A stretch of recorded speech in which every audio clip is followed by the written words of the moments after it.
Hello, everyone, and welcome to From the Ground Up podcast.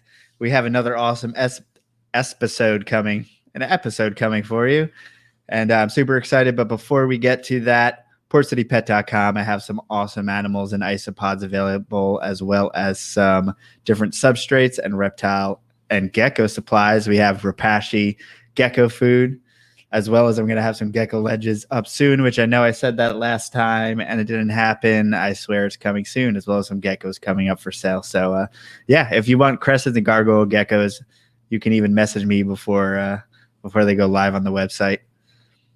And get in on it. Otherwise, our sponsors. So everyone go check out Snake Discovery. Emily and Ed do amazing work over there. You know them from YouTube.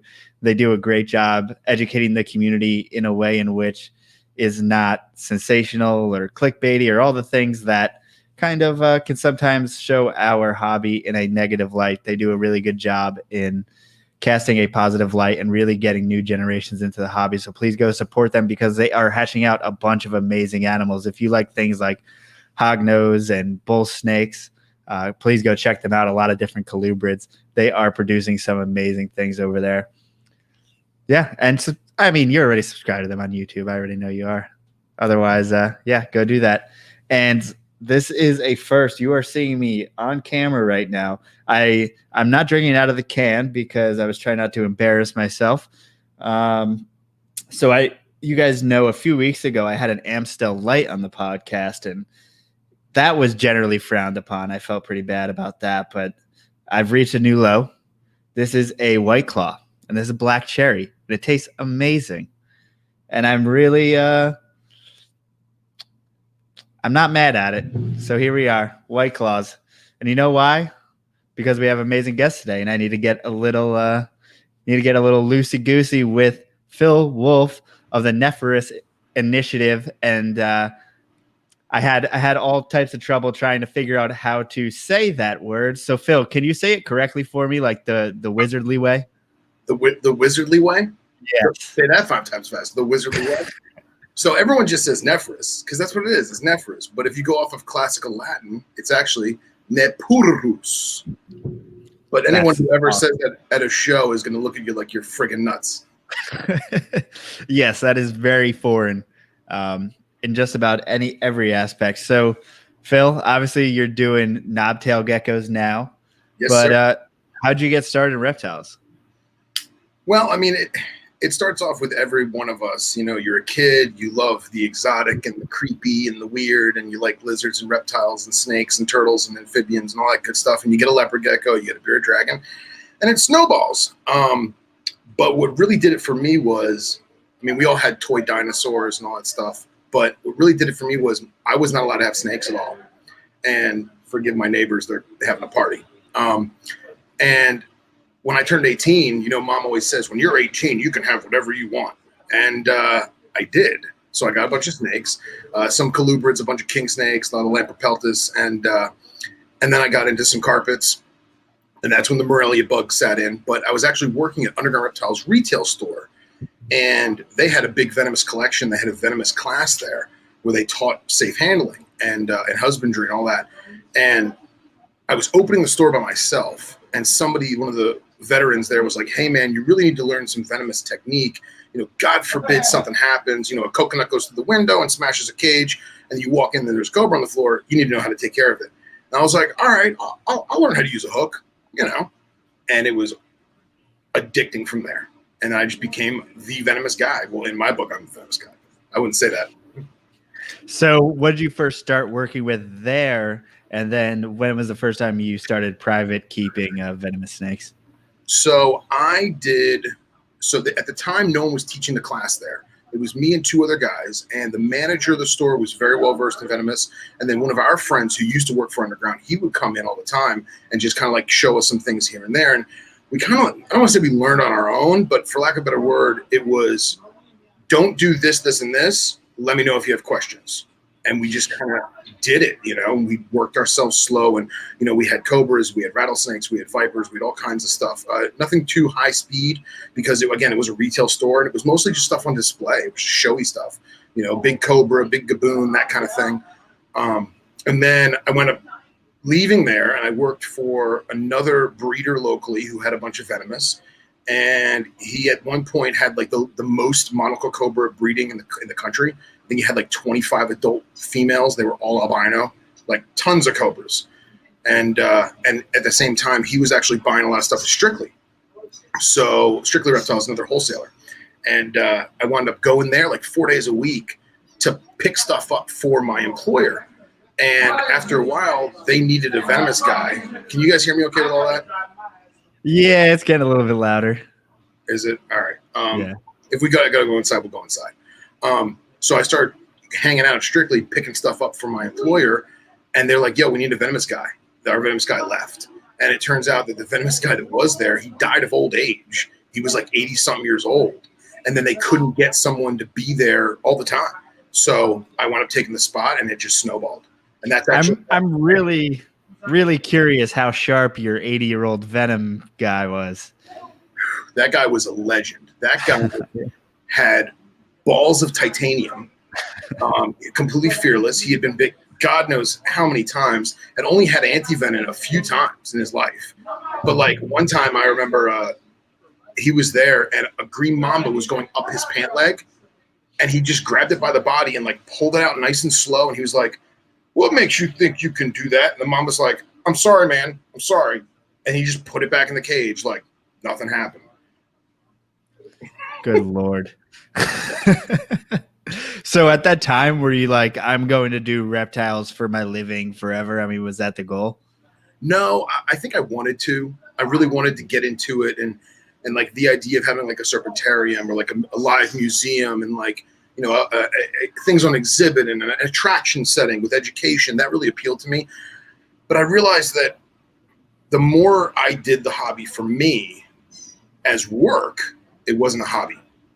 And I didn't take time off. I still had my animals, but like I wasn't teaching the class for a while, and I wasn't hanging out underground. I didn't have any snake friends. It was just me for, I would say maybe 5-6 years. And then I wound up meeting all the THP guys and gals, and that like kind of sparked things back up for me. And like now I'm immersing myself back into it as a hobbyist, and I'd like to keep it that way. I don't think I'd ever really make it a business per se.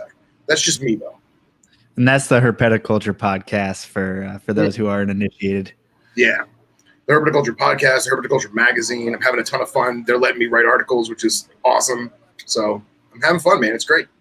So going back a little bit, as far as like working for wholesalers and all of that stuff, like what is that experience versus, I mean, just your average hobbyist? So you learn a lot about the actual industry, and the keepers and the herpers that are in the age bracket now, I would say 18 to maybe 25, 28 years old, have a completely different mindset.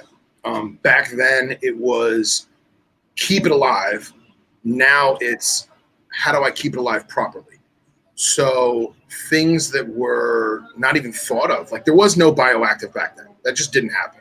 Bioactive was you're lazy, you got dirt from the yard, there happen to be bugs in it. So that whole thought process of keeping things bioactive and isopods and springtails and woodlice or whatever you want to call them and making this like little, you know, ecosystem at home, that didn't exist. It didn't. I mean, we made it pretty. We had fake plants, we had fake orchids and stuff, but like the captive husbandry wasn't the same as it is now. And the problem is that the people, in my opinion, the problem is that the people that are getting angry at the old timers or the people that support the field collecting in mass quantities or the wholesalers, if you want to call them that genre, they don't realize what it was like. And they don't realize that it worked for us. You know what I mean? And yes, your version is better, but we got to somehow assimilate the two. Absolutely. And I love the comments coming in about Justin said that you've had that Tom Waits voice since you were 6, as well as Brandon Frisella says that you are the Seth Rogen of reptiles. Well, I'm flattered. And no, it's probably about 14 I got this voice. And I didn't start smoking at anything until I was like 20. So yeah, I guess so. It's not the cigars. Mm-hmm. So when you're talking about like the selling in mass quantities and stuff like that, like how many animals did you see come through and what kind of things were you working with? Me personally, if people needed a spare hand, then I helped them out. Hey, we have an order for, I don't know, 400 baby ball pythons, for one order. So help us bag these ball pythons. Fucking Florida. It's Florida, baby. So like we get an order for, say, 400 ball python babies, and they're all fresh imports, and they're in horse troughs by the hundreds. And everyone's like, it's so cruel, it's so inhumane. It's like, no, it's not. There was crushed up newspaper and paper towel rolls and hide caves and 15 water bowls and like 3 or 4 different hot spots with thermal gradients to cover the length of the horse trough. And it was set up. It just didn't look good because you had 400 snakes in a horse trough. You know what I mean? So I would help out with some of that stuff, but almost everything that I did, for the most part, with the exception of the retail store and like selling to customers and bagging crickets and that kind of thing, it was venomous stuff. It was take care of the venomous, make sure it stays alive, make it happy, and then bag it up, box it up, ship it out, sell it, whatever. And what's like the large part of the business as far as, I think it's really hard for us to grasp how people actually make a living in reptiles. A lot of us breeders, I feel like we think that we know how it's done, but I mean, what is truly like the backbone of the business? The backbone of the business is, in my opinion, the business as a whole. If you have to have companies that are making products, hard goods, soft goods, whatever you want to call it. Everything from heat lamps, tanks, terrariums, substrate. Those people are like the foundation. If you don't have those people, then you got problems. And then you have the breeders that do the captive bred stuff that is in one might look at it as like designer or bougie or, oh no, I can't buy one from this wholesaler. I have to buy one from the breeder. And almost 80% of the time, the breeder is going to have the better product. It is, because the animal is way more taken care of. It's more attention to detail. The husbandry is going to be better, all of that jazz, because that breeder is only taking care of 10 or 50 or 100 snakes, whilst the wholesaler is dealing with thousands of snakes. And it's difficult, you know what I mean? And you have a small-time breeder who, let's say, produces 100 animals a year, which is a lot for a small-time breeder. They're one person, maybe them and their significant other, maybe them and their friend, while as the wholesale operation has 30 employees.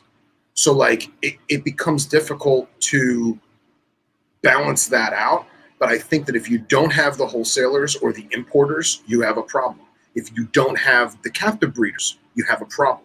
If you don't have the industry making the hard goods and the accoutrement, if you will, then you have a problem, because now no one knows what to put their animal. You know what I mean? There was a time when people kept box turtles in cardboard boxes. And like, that was a thing. Was it right? Hell no. But people did it, and it kind of worked. So I think together, we all need to be together as a whole and not just bash one or the other. You know what I mean? Did that answer your question? I kind of went on a rant there because of the people behind me.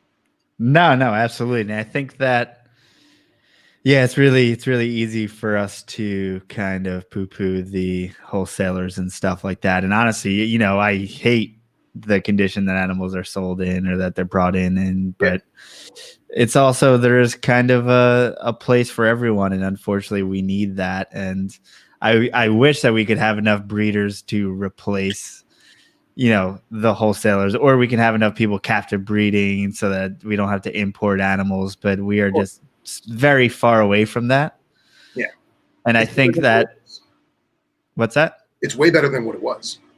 Yes, and I think I'm hoping that we're slowly getting there. So when you were working for Underground, what year was that, and kind of what's changed since then?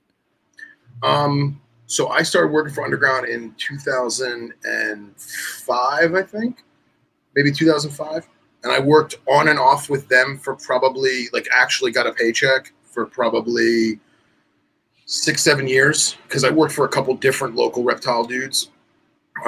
Including Strictly Reptiles. I worked for Strictly Reptiles for about 1.5 years or so, maybe 2 years. And but then when I wound up not working for Underground is when I got to notice a lot more. I got to see, because I had the venue to kind of look and do what I wanted to do. I was just hanging out, just hanging out with my old work. So like, I wasn't like, oh, I got to go do this, I got to go do that. Oh, it's this time, I got to, clean these water bowls, I got to pack this animal up, whatever. So I got to kind of observe a little more. And the concept of keeping an animal in a horse trough, or keeping animals in a rack, or keeping animals in a 10-gallon fish tank with heatland. Those practices are still employed, but the people taking care of them have a better idea of what they're doing. You know what I mean? Like a temp gun. Who had a temp gun 20 years ago? Very few people. You know what I mean? Now you can buy one at Harbor Freight for $20. So like we had thermometers, like mercury thermometers, duct taped to the inside of a metal tub, because we wanted to make sure that things weren't, getting wonky in there. So the evolution of the hobby has made the wholesaling, the importing better. But at the same time, a lot of those practices, they still kind of look the same. They're just done better, You remember those thermometers, and I'm saying that in air quotes, the things that you used to stick on the side of your glass, like 10-gallon, that used to like go green or whatever to say it was like 85 degrees. It's the mood ring. Yeah, it's a mood ring, but it's a thermometer. I don't know. The fuck was that? Dude, I still have tanks in my parents' garage that have those on them. I never thought, for some reason that came out. I haven't thought about those in forever. Well, like, all right, so Underground was infamous for the retail store. They were infamous for stocking products that people wanted to buy. And one of them was heat rocks. So Underground Reptiles always sold heat rocks. But if you went in their retail store and you looked at every single cage, not a single cage had a heat rock. They would never recommend you a heat rock. But for the guy who wants to walk off the street because his heat rock died and he wanted one, well, guess what? No problem. There it is right on the shelf, sir. I might recommend you switch to a ceramic heat emitter, but if you want your rock, it's right there. Now they don't sell heat rocks because we all know that it's absolutely horrible. But like little things like that, you'll notice. At the same time, the medical side has dramatically increased.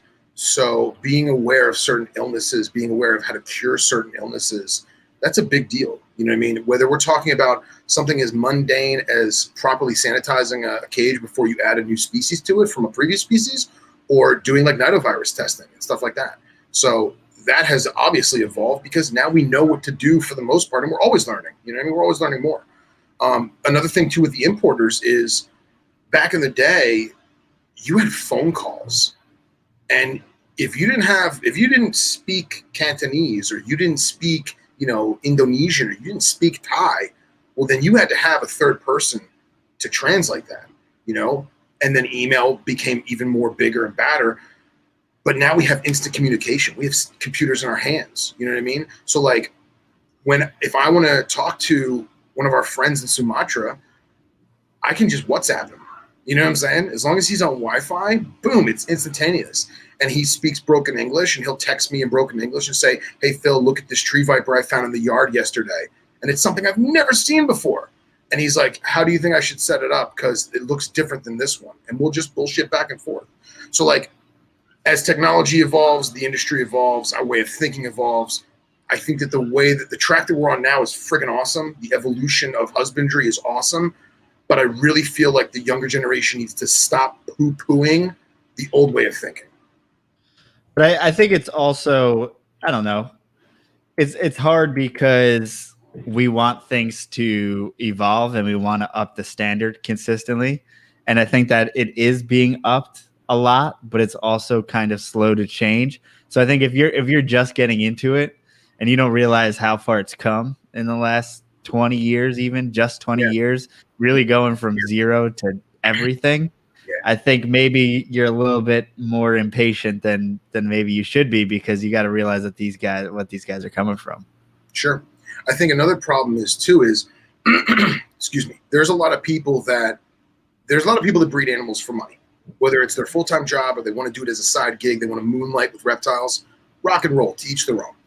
But then there's the majority of the people, myself included, anything that I produce, or anything that some of my friends produce, it's to further our hobby. It's to put more money back into the snake room, so to speak. So there's a thought process there that I don't want to section out ball python people, but they're the easiest example. Is there's ball python people who hold their ball python and they go, look at this amazing animal. Look at these genetics that we've come up with. Look, I get to watch this thing hatch out of the egg, reach full maturity, breed, produce its own offspring, live a happy life, and that's awesome. And then you also got the Karen who's going to walk into the pet shop with a sterilite full of normal balls and go, you guys lied to me. You told me they were all het for, rainbow, and they're not. And she throws them on the counter and storms out. Like, that's not cool, man. Those are living creatures. So I feel like we need to be more mindful of the people that are like that. Obviously, they suck. But the people that are more money driven need to remind themselves that these are living animals, and that, we need to treat them as such, and they're not just a form of monetary value. I think that this generation is torn straight down the middle, because you got guys that go in the pet shop and go, man, if I breed that to that, those babies are worth $2K.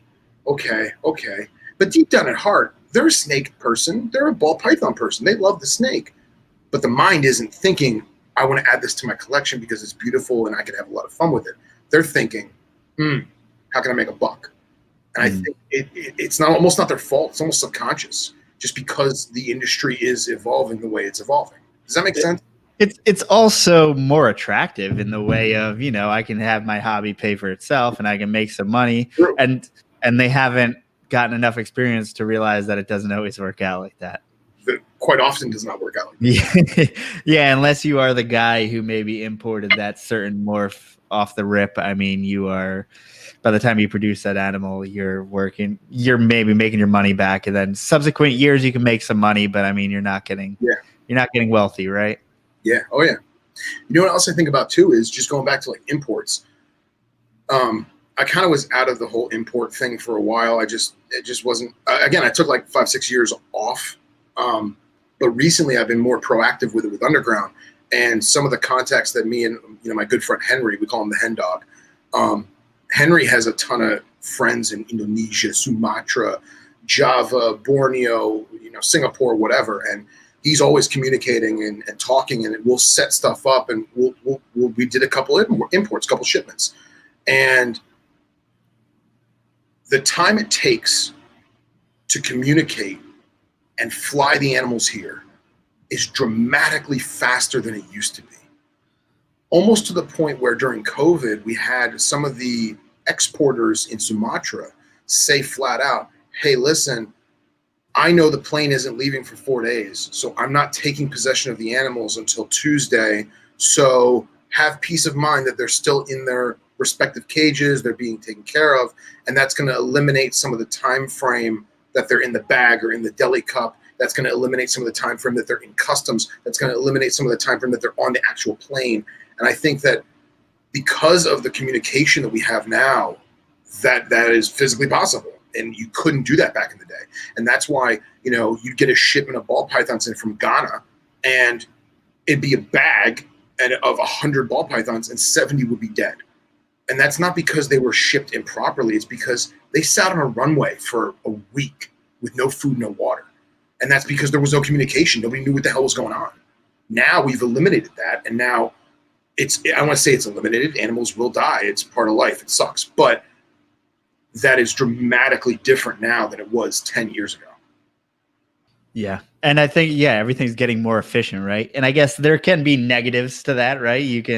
We can sell more effectively and efficiently, and therefore there's probably more animals that we can sell, and therefore more animals that we can import and export and all that stuff. But then again, there's just more people who care about reptiles. I mean, it is ridiculous. I mean, look at all these people with YouTube channels with well over 1 million followers. It's outrageous.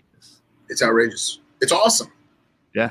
The one thing I'll note is there was a few months back, maybe a year ago, there was a bunch of things. It was like, the only way we'll stop the importers is if we stop them at the source.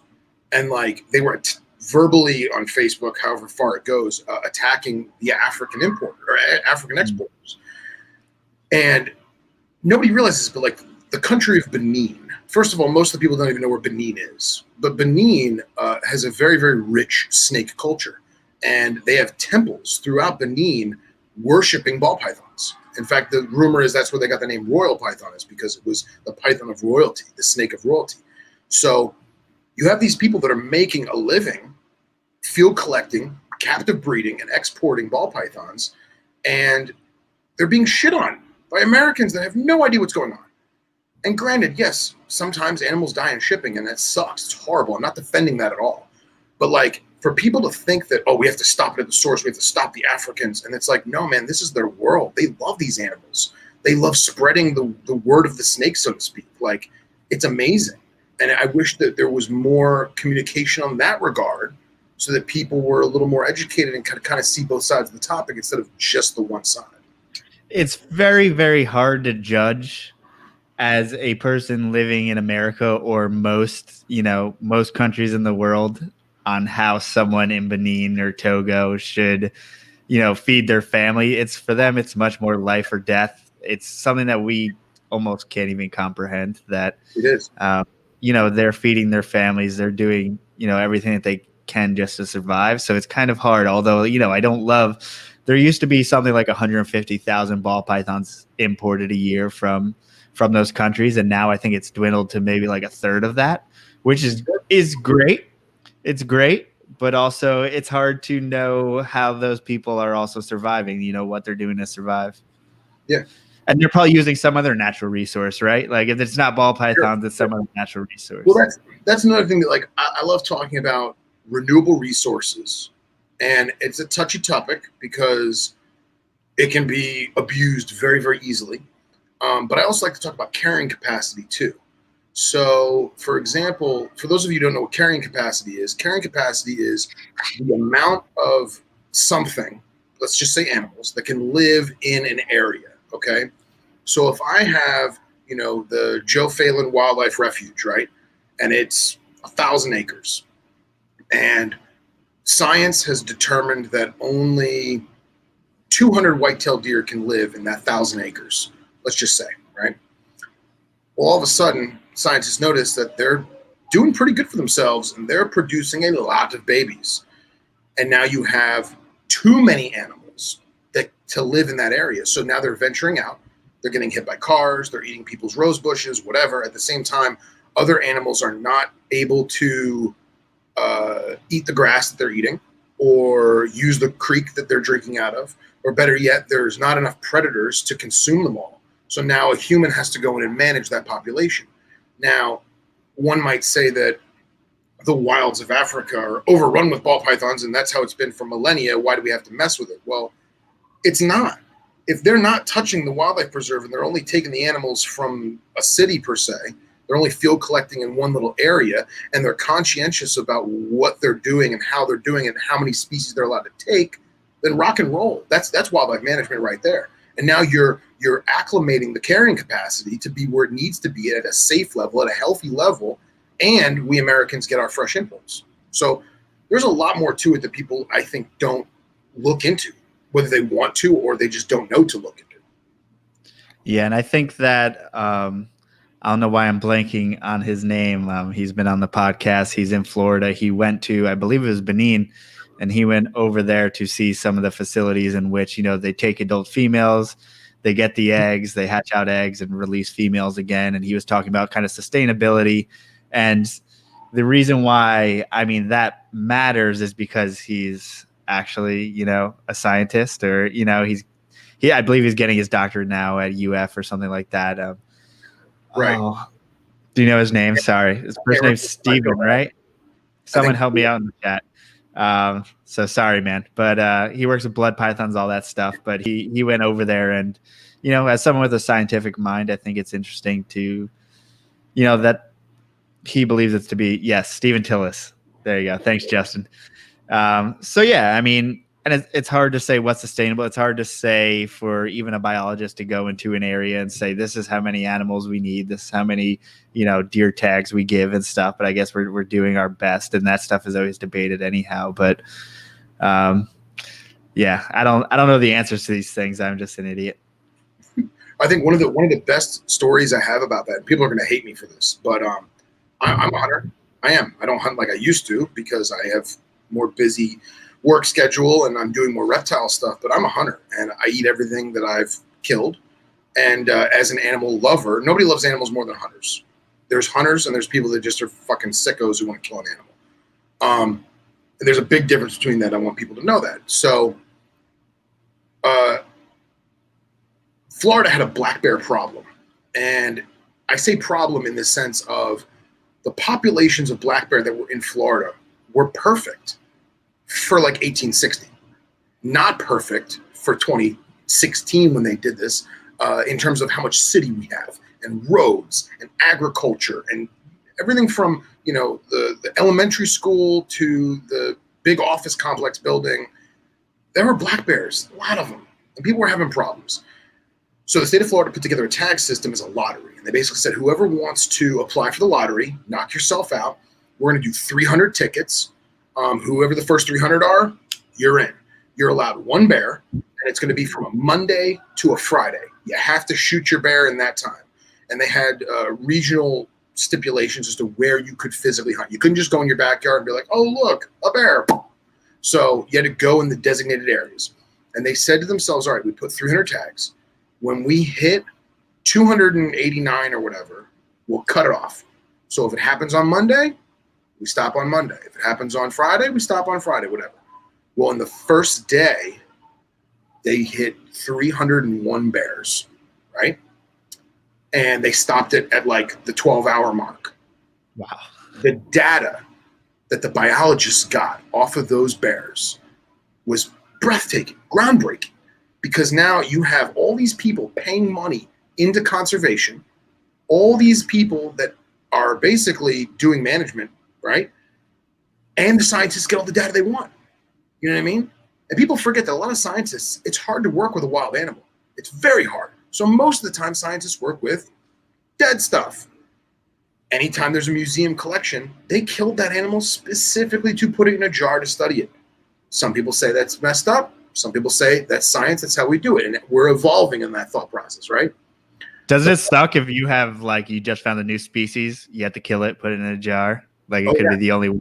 you gotta describe it. That was a problem recently. There was a whole bear study in Alaska where a guy went to go hunt. They had a big polar bear problem in this one part of Alaska. So they opened up a lottery tag, very much like Florida. And this guy went up to go shoot a polar bear, and they never saw one. They're like, well, this is great. We don't have to shoot one. But you know what? You still have a bear tag. You want to shoot a brown bear? And he's like, sure, let's shoot a brown bear. Plenty of them. So he shoots the brown bear. Well, its DNA is completely different than anything we've ever seen before. But the problem is it can't be a new species because they only found one. And it was a male, so they don't know if it's some kind of mutation or a morph from a hybrid between, you know, a brown bear and a polar bear or whatever. But that's a classic example of, yeah, he shot it because he was going to eat it, but at the same time, it gave countless data to science. But going back to the Florida thing, so Florida did that study. They got their data. The hunters got their bears. The money went back into conservation, all the money. And at the same time, there were stipulations to what you had to do with the bear. You couldn't buy it. You couldn't sell it. You couldn't trade it. You could give like the pelt to a friend if you want. You could give away the meat, but you couldn't sell the teeth. You couldn't sell the claws. That was part of the stipulation because they didn't want to fuel that black market for animal parts. You know what I mean? Which I think is great. But that study did so well that they haven't had a bear hunt since because it wasn't necessary. So I think that the checks and balances, the wildlife management, the carrying capacity, that all plays a factor into everything that our industry is doing. Because yes, it'd be great to breed everything in captivity. That's the goal. The end goal is to not take stuff out of the wild unless we have to. Well, I think the problem is that our industry is largely unchecked, or even if it's regulated and checked, it is skirted around. So say you have a farm in Indonesia. Do you know how many animals I've seen that are captive born that are so obviously wild caught? It's ridiculous. Of course. Well, I like how South Africa has it. South Africa, you can't export a native South African animal unless it's F3. And you got to prove it. I think that's great. That's fantastic, you know. But I also can say that this industry was founded on smugglers and thieves, and people don't realize that as recently as say 25, 30 years ago, this industry was majorly corrupt in terms of drugs and trafficking and all that stuff. And, the stories I heard from some of the old timers, it's amazing. It's amazing what they used to get away with, back in the day. Everything from, bricks of cocaine inside Burmese pythons to, boats full of alligators with bales of marijuana in the sides of the boat, all crazy stuff. Florida, baby. But people don't realize that this industry was founded on smugglers and thieves. And we've evolved so much from that to be the wonderful captive husbandry thing that we have now. And I think that deserves some credit. Part of what I don't like about the industry is the fact that we still have those people in the industry and they're still touted as heroes of the industry. And I understand why that could be. But then again, like, I am someone who likes to respect the law and hope that the standards are higher right there. And I hope that, and honestly, man, I don't really want any criminals in our industry because it makes us look bad. But then again, those are the same motherfuckers who are down there fighting all these things that are going on in Florida for the laws. But it's like the people who are representing us are fucking criminals. But then again, like, they're doing the thing in order to get the animals, our rights to keep the animals. It's really tricky. Yeah, man. I don't know. Yeah. It's double-edged sword. And like, I don't condone anything they did ever. I am like super goody two shoes by the book. That is me. I can see why they did it, and it's cool to like hear the stories, but it's horrible. It's absolutely horrible. And I don't endorse them the way that other people do. But when it comes down to stuff like defending our reptiles in US Ark, well, then they're doing it for the right reasons. They really are. So. Yeah, I just think that some of those people have turned and flipped things around, and all of a sudden are king of conservation. Like, I don't know. Sorry, I don't believe one fucking thing. Yeah. I'm sorry. You can't change a person, especially when they're old, especially when they've gone this long doing illegal things for. Yeah, I don't know. I won't go any deeper in that. What's up, Florida? I totally agree with you. I'm totally with you 100%. I also look at it too, is that like, obviously there's an agenda, right? The people that are fighting for our legislation in Florida, there's an agenda. It's not because they absolutely love these animals. No, it's because that's their livelihood. That's their business. They're filing lawsuit as unconstitutional because the law is depriving them of making a living. That's actually what they're suing for. So hopefully that gets us to a plateau where things kind of stop. I don't see them going back the way they were. I never see that. That won't happen. But I really think that things will change. I also don't like how our legislation basically just does whatever they want. You know what I mean? Whether it be the commission or the state senate or whatever. Because it's something I always tell people, and a lot of people hate it when I say this, but I never vote on an amendment. And the reason why is because a good lawyer friend told me once that it takes approximately 15 to 18 years to undo an amendment, right? So let's say the amendment is beautifully written, it's gorgeous, it's going to do so many great things, the good outweighs the bad. And after a year or two, you realize, no, it was bullcrap. It's really bad, and we want to undo it. Well, now it's going to take those lawyers and those politicians 15 to 18 years to undo it. But if I didn't vote on it and it didn't pass, then I'm honestly no worse than I was the day before. Because if they really want to pass a law, they're going to do it without a vote. They're going to do it without a vote. I've seen it with reptiles. I've seen it with guns. I've seen it with everything, especially in Florida. If they want to ban something, if they want to change something, they're going to do it without our say. So why would I vote on an amendment? Screw that. Well, I think also a lot of the times when we're talking about these legislations, I think there are some in which that they are looking out for native wildlife, or there's issues going on. Yeah. And I think as reptile keepers, what we think first is what we keep in captivity. We don't necessarily give one shit about reptiles in the wild. And then and we take the stance in which if you ban any reptile, then it's every reptile. And I don't know. I can't concede to that kind of an attitude, like a one all or nothing. Like, yeah. And you're a gun guy. That's like the same stance as the NRA. I think we stole that from the NRA. It seems as though. Sure. And I like native wildlife, and if I need to give up a species or two, I I will let them have it, and then I'll die on my hill as far as if someone wants to take an animal that deserves to be kept. And like, come on, like a green iguana, terrible pet, and we all agree that it's a terrible pet. But all of a sudden, they want to ban green iguanas, and everyone's, oh my fucking god, this is the worst thing that's ever happened ever. But here's the thing. So like, I agree with you. I agree with you 110%. I'm not disagreeing with you. The problem lies with this. I don't care if you disagree with me, by the way. It's not really a big deal. I'm not saying that because I'm on your show. I'm saying it because that's the truth. I agree with you. The problem is you give an inch, they take a mile. And that's a fact. And here's the kicker.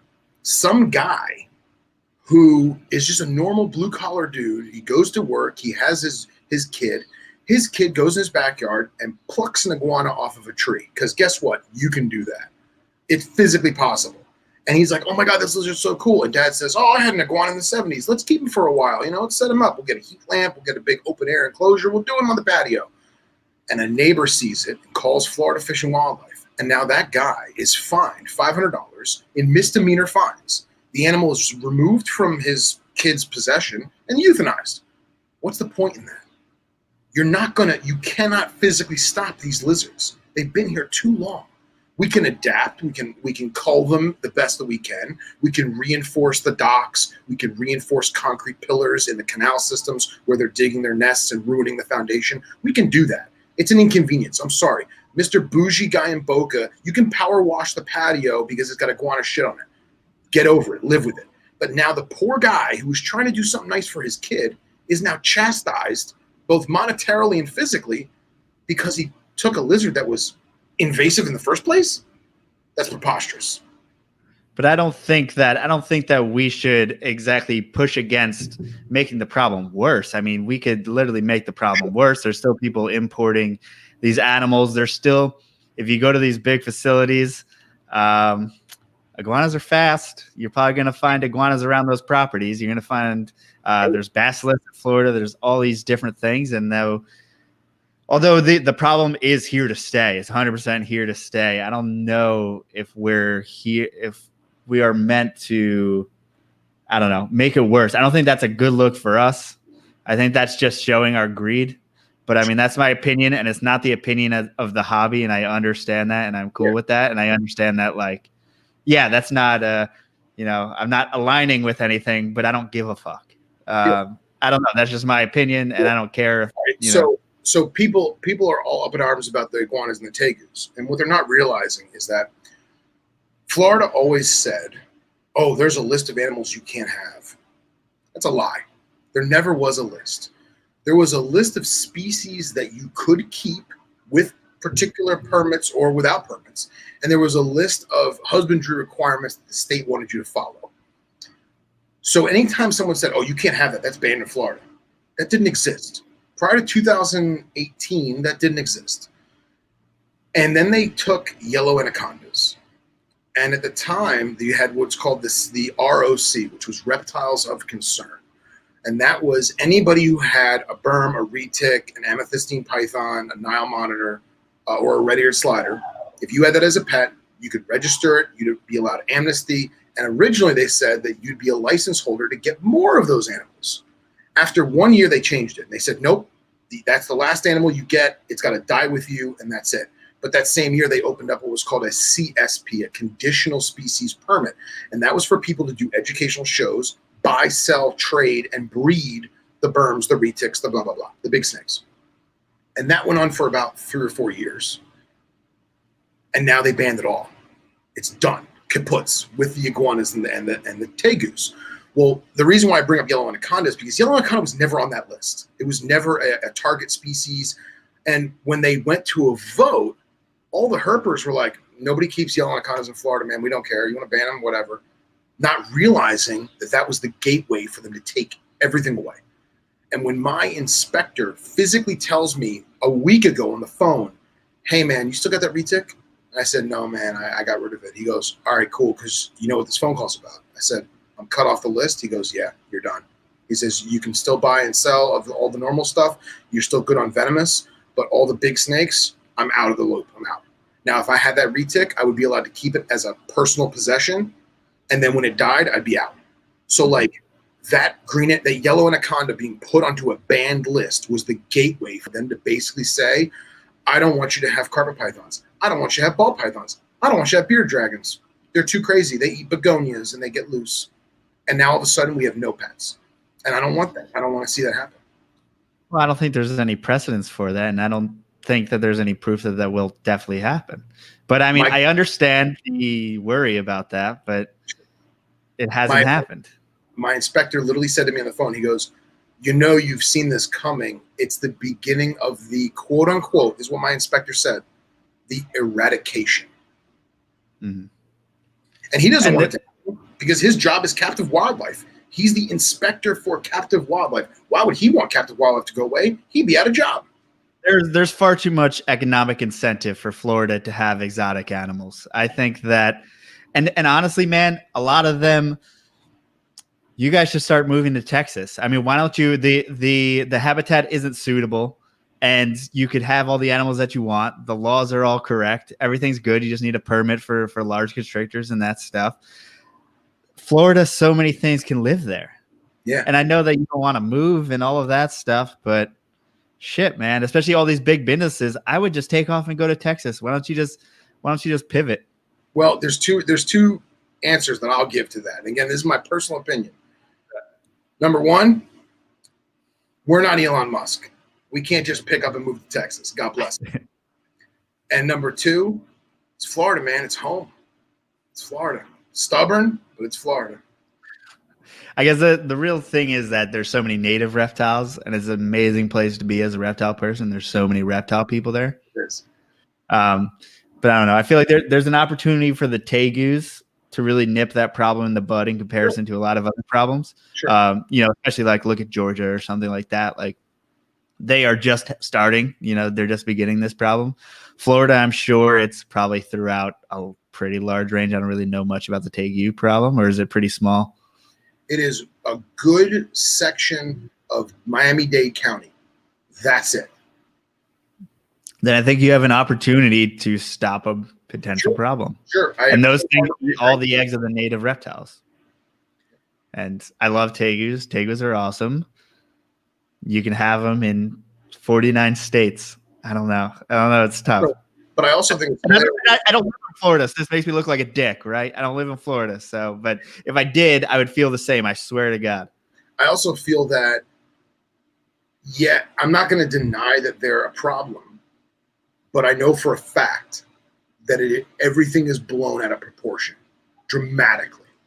They say, oh, we found 4,000 tegus or whatever. Well, no, what they did is they took the statistics from 2 acres and they multiplied those statistics of 2 acres across the millions of acres of Florida, and then you have your number. That's not right. That's not the way you do it. But that's how the statistics go, and it makes for good headlines. We also have these douche nozzles setting up basically their own farming operations of tegus in the wild, and baiting tegus and all that stuff, and making money off it, and sustaining their own population, and making sure that there's always tegus there. But then they act like they're saving the environment by taking them out and selling them, and then it's a whole weird thing.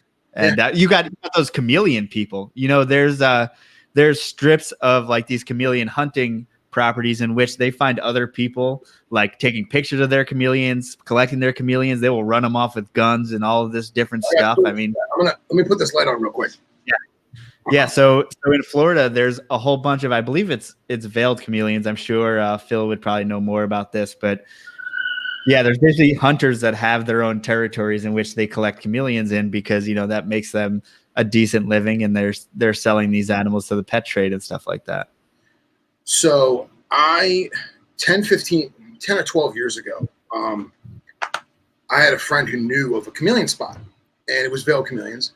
And you got to realize Florida's major thing is agriculture. So for decades upon decades upon decades of Florida, agriculture I lost the fit. All right. Oh, sugarcane and we're back. You good? Oh, we were so good, man. I know, right? Yeah. What was the last thing? Yeah, you're good. Sugarcane. Okay. So sugarcane. So yeah, so sugarcane and orange groves, of course, Florida oranges. So they tried to do things to make agriculture better. There is populations of red rump tarantulas in apple orchards. There is populations of aviculata, the pink-toed tarantulas in orange groves because they wanted to eat locusts and invasive bugs or whatever. And we have cane toads. Cane toads were introduced because they went in the cane fields and they ate all the bugs. And now we have a horrible cane toad problem. Why don't we care? Why don't we care about cane?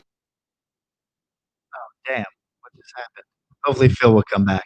Yeah, I was in Florida for a short time, and I wasn't even in South Florida. I mean, I was in like Central Florida. And it just got night out, and there was just cane toads absolutely everywhere. So I don't know what's going on. All of a sudden, we're messing up. But yeah, I was telling people when I was in Florida, like I wasn't even in South Florida, right? I was in Central Florida somewhere, and cane toads, like it just got dark, and they're fucking everywhere. Everywhere. So like we have curly-tailed lizards from the Bahamas. We have anoles that are from every single island in the Caribbean, and none of them are native to Florida. You know, when you see a Florida green anole, oh my God, what a monumental day it is because you just don't see them. But nobody gives a shit. They care about the big scary lizards and the giant pythons. I take pride in the fact that I'm a herper and I go out at least once a week and I have yet to see a Burmese python. And people say, oh, you don't know how to look for them or you're not going down the right roads or whatever. All right, well then take me, show me, prove me wrong. I'm not saying they're not there. I'm saying it's not as bad as the media makes the fear out to be. Yeah, I mean, it's definitely not as bad, but I got no audio. Uh-oh. It's still scary. Oh. I got no audio. Crap. Yeah. Chase was saying that Alabama proposed some legislation to ban large constrictors and tegus as well. Yeah, the tricky thing there is that large constrictors don't really, they wouldn't survive in Alabama, at least from my knowledge. I've lived in Alabama, and it seems as though a lot of the large constrictors won't even live in Florida unless it's the Everglades, and at least southern Florida. But yeah, I don't know. It's tricky, but I'm sure a tegu could probably live in Alabama, to be honest, because they brewmate. They are from Argentina, so Argentina actually has seasons, and therefore they can brewmate during that winter and everything like that. So, yeah, tegus are a little tricky. They're very, very hardy animals, and which can adapt to all different types of environment, which makes it really tricky to kind of keep them in check. I just think it's a good look for the reptile community to do their part in making sure that the problems don't get exacerbated, and to make sure that we have. I mean, really, what drives the industry is a lot of our pet animals, and why don't we just go a little bit heavier on corn snakes and ball pythons and leopard geckos and things that make great pets and that we have great captive-born bred populations for? Why do we have to be? I know we all want to keep whatever we want to keep, and especially it's just hard to know who's qualified to keep those things. Sorry about that, man. The internet's killing me. I don't know where we were. What did I miss? How about that? No, Chase Wisdom was talking about Alabama's proposing legislation for banning large constrictors and tegus. Oh, well, that sucks, man, because I know deep down I really feel like it's not about the tegus and constrictors. I really don't. Maybe that's like the gun guy in me, like they're trying to take my shit. But I watch a lot of the Florida legislation in that regard. And I've only been to one commission meeting ever, and it was very eye-opening because you have 100 people in the room and 40, 50 of them are herpers, but they don't let you talk. And the elected people that we chose to go speak are very PC. And they're not really, I don't want to say that they're not conveying our feelings, but they need to just be like, listen, are you trying to ban everything? Be honest. Because like the woman that set this up, she just doesn't like lizards. She started the whole thing. She's like, lizards are disgusting and I don't like them on my dock. And it's like, well, that's not a reason to do this. You know what I mean? But I agree with you that something's got to change and we just got to figure out how to do it. We as a community have to figure out how to better this whole thing. Yeah. And I mean, I lived in I grew up in New York, in which the majority of my life berms and retakes were banned and stuff like that. So I didn't really know what I was missing on that front. But I think I wish we had biologists talking about these things and stuff like that. Instead of, it's hard when you have a politician who does not know one thing about reptiles. That's where it's tricky. Like if you don't have any representation for us, right? That's not a good look. And that's why people need to donate to USARC. You know, that's all I can really say about that. Yeah, it's like I'm not against us having representation, you know, for the hobby, obviously, right? That's obviously something that we need. And because you have these people who just see something on paper. If you don't know anything about snakes, you know, a certain amount of people keep these 16-foot long constrictors in their house. Do you think that's a good idea? Fuck no, that doesn't sound like a good idea. They're crazy. Stick Schnee on the snake A. And that was we have a local newspaper in our county, and there's one woman who is just a troublemaker woman. She's a journalist, whatever you want to call her, and every year she publishes, because it's public record, which I don't agree with. She publishes the list of every single reptile license keeper in Florida, and then attaches their address to Google. So if you're looking at the newspaper article online, you can click that person's name and it shows you their address on Google Maps. So my house is on there. I don't like that. I don't want people to know that. That's horrible. I think my neighbors want to know this shit. They ain't going to jive that shit. So like, I understand how they feel, but I also understand how I feel. You're putting my information out there like that. It's horrible. And she does it on purpose because she wants to stir the pot. I don't agree with it. Yeah. Yeah, I mean, that's not cool, right? Disrespect is disrespect in no matter what. If you're willing to have a conversation with someone, that's one thing.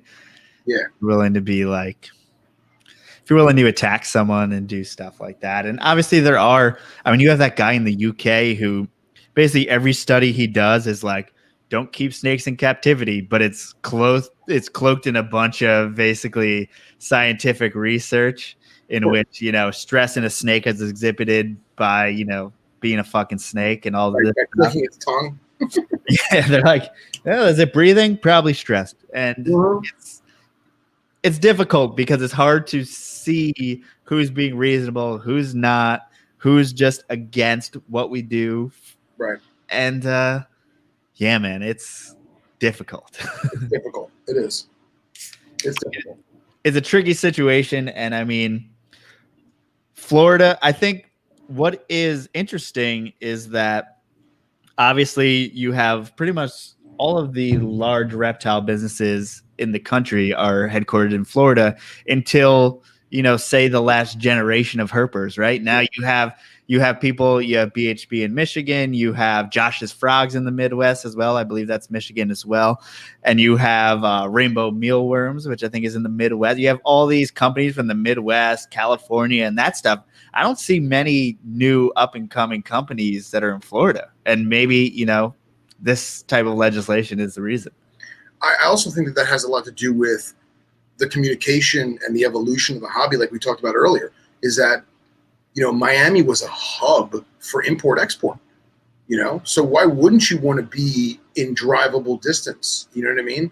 So many people have to piggyback shipments and drive hours, if not days, to go pick up their animals that are alive and sitting in some hangar somewhere, you know? So a lot of them, they were Miami or Tampa or Orlando because it was drivable to the port, you know? So I think that had a lot to do with it. I was actually going to ask, we started on something and we just snowballed. What was the original topic? We were talking about import, right? I don't fucking know. I mean, here we are. What about White Claw? Should we talk about something more fun? Or yeah, I feel like I'm getting heated. You're getting heated. No, I'm not getting heated at you. No, not at me. Just in general. The two of us have such a rich passion for this. It's like, how come there's no soapbox anywhere? Yeah. Maybe this isn't exactly what people want to listen to. So, yeah. And keep in mind, like, I'm not vehemently against anything, or I don't know, or Phil. Obviously, I wouldn't care what most people's like political opinions or stuff like that. I like that we can talk about these things and kind of get things out there and not like be pissy towards each other. You know, I think that's a certain amount of maturity that maybe everyone should try to strive for, or at least, you know, you see on Facebook, people are talking shit in every which way direction. Of course. When it comes face to face, you can actually have a normal conversation with.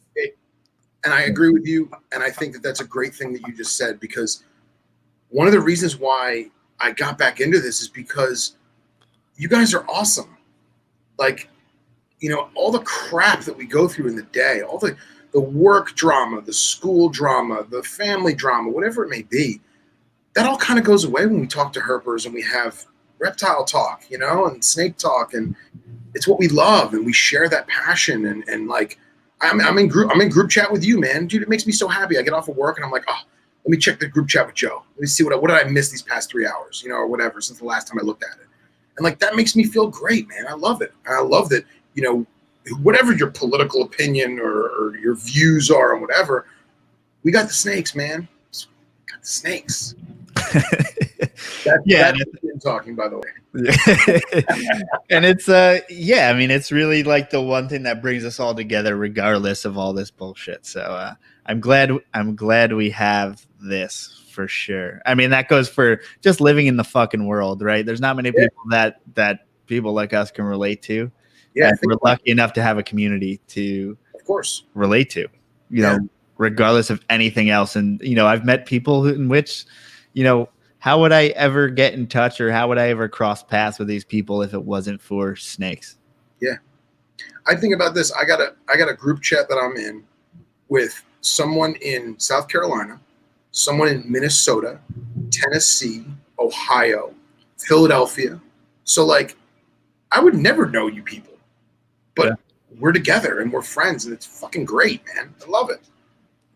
Absolutely. So what started getting you back into, you know, the hobby as a whole, as far as getting out there and with the THP folks and all that stuff?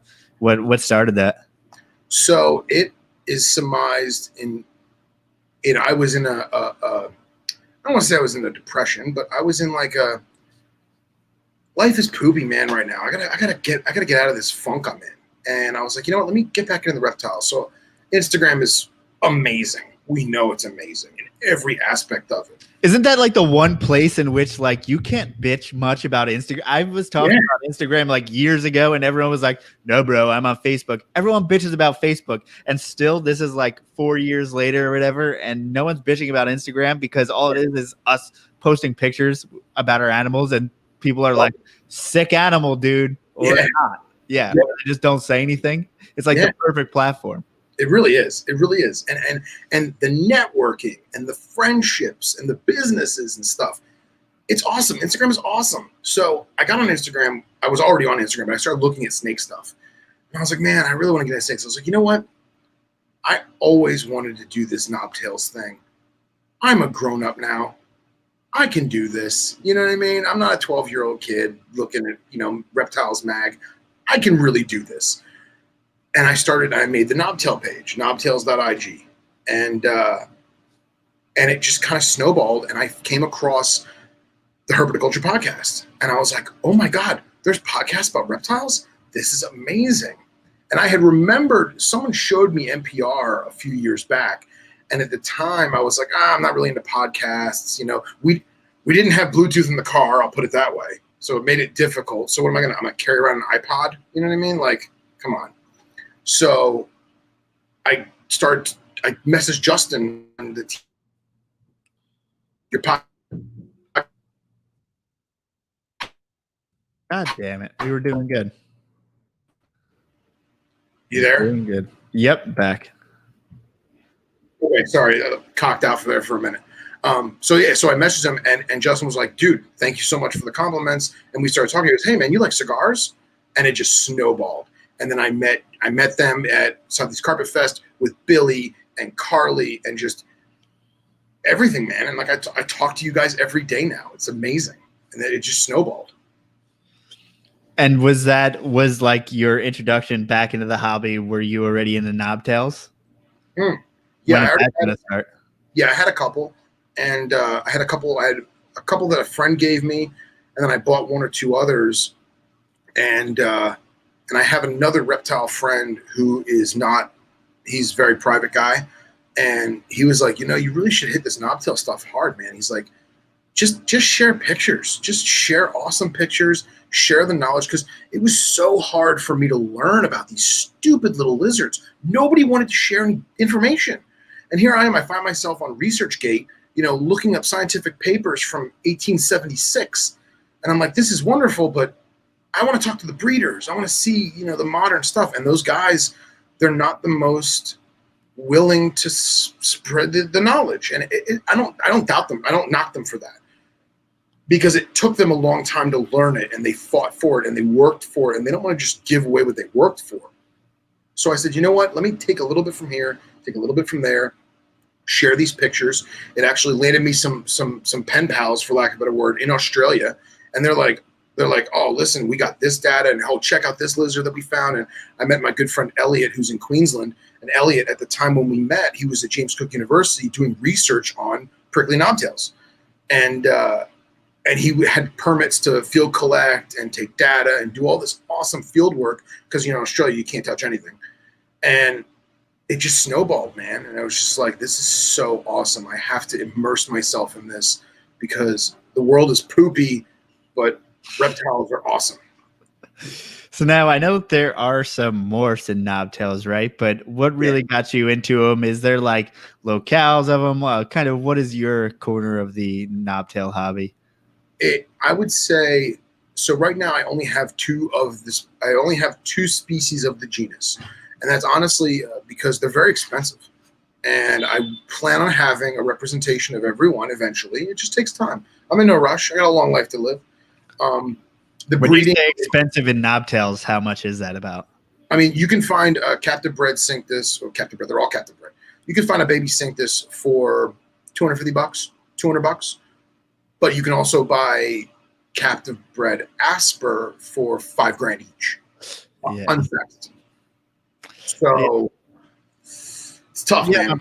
Priced out of that for sure. Yeah, it's tough. It's tough. And what is really crappy is, now that I'm friends with most of these breeders on Instagram and Facebook, I hate to be that guy, but like, they come to me and they're like, hey man, I just produced these.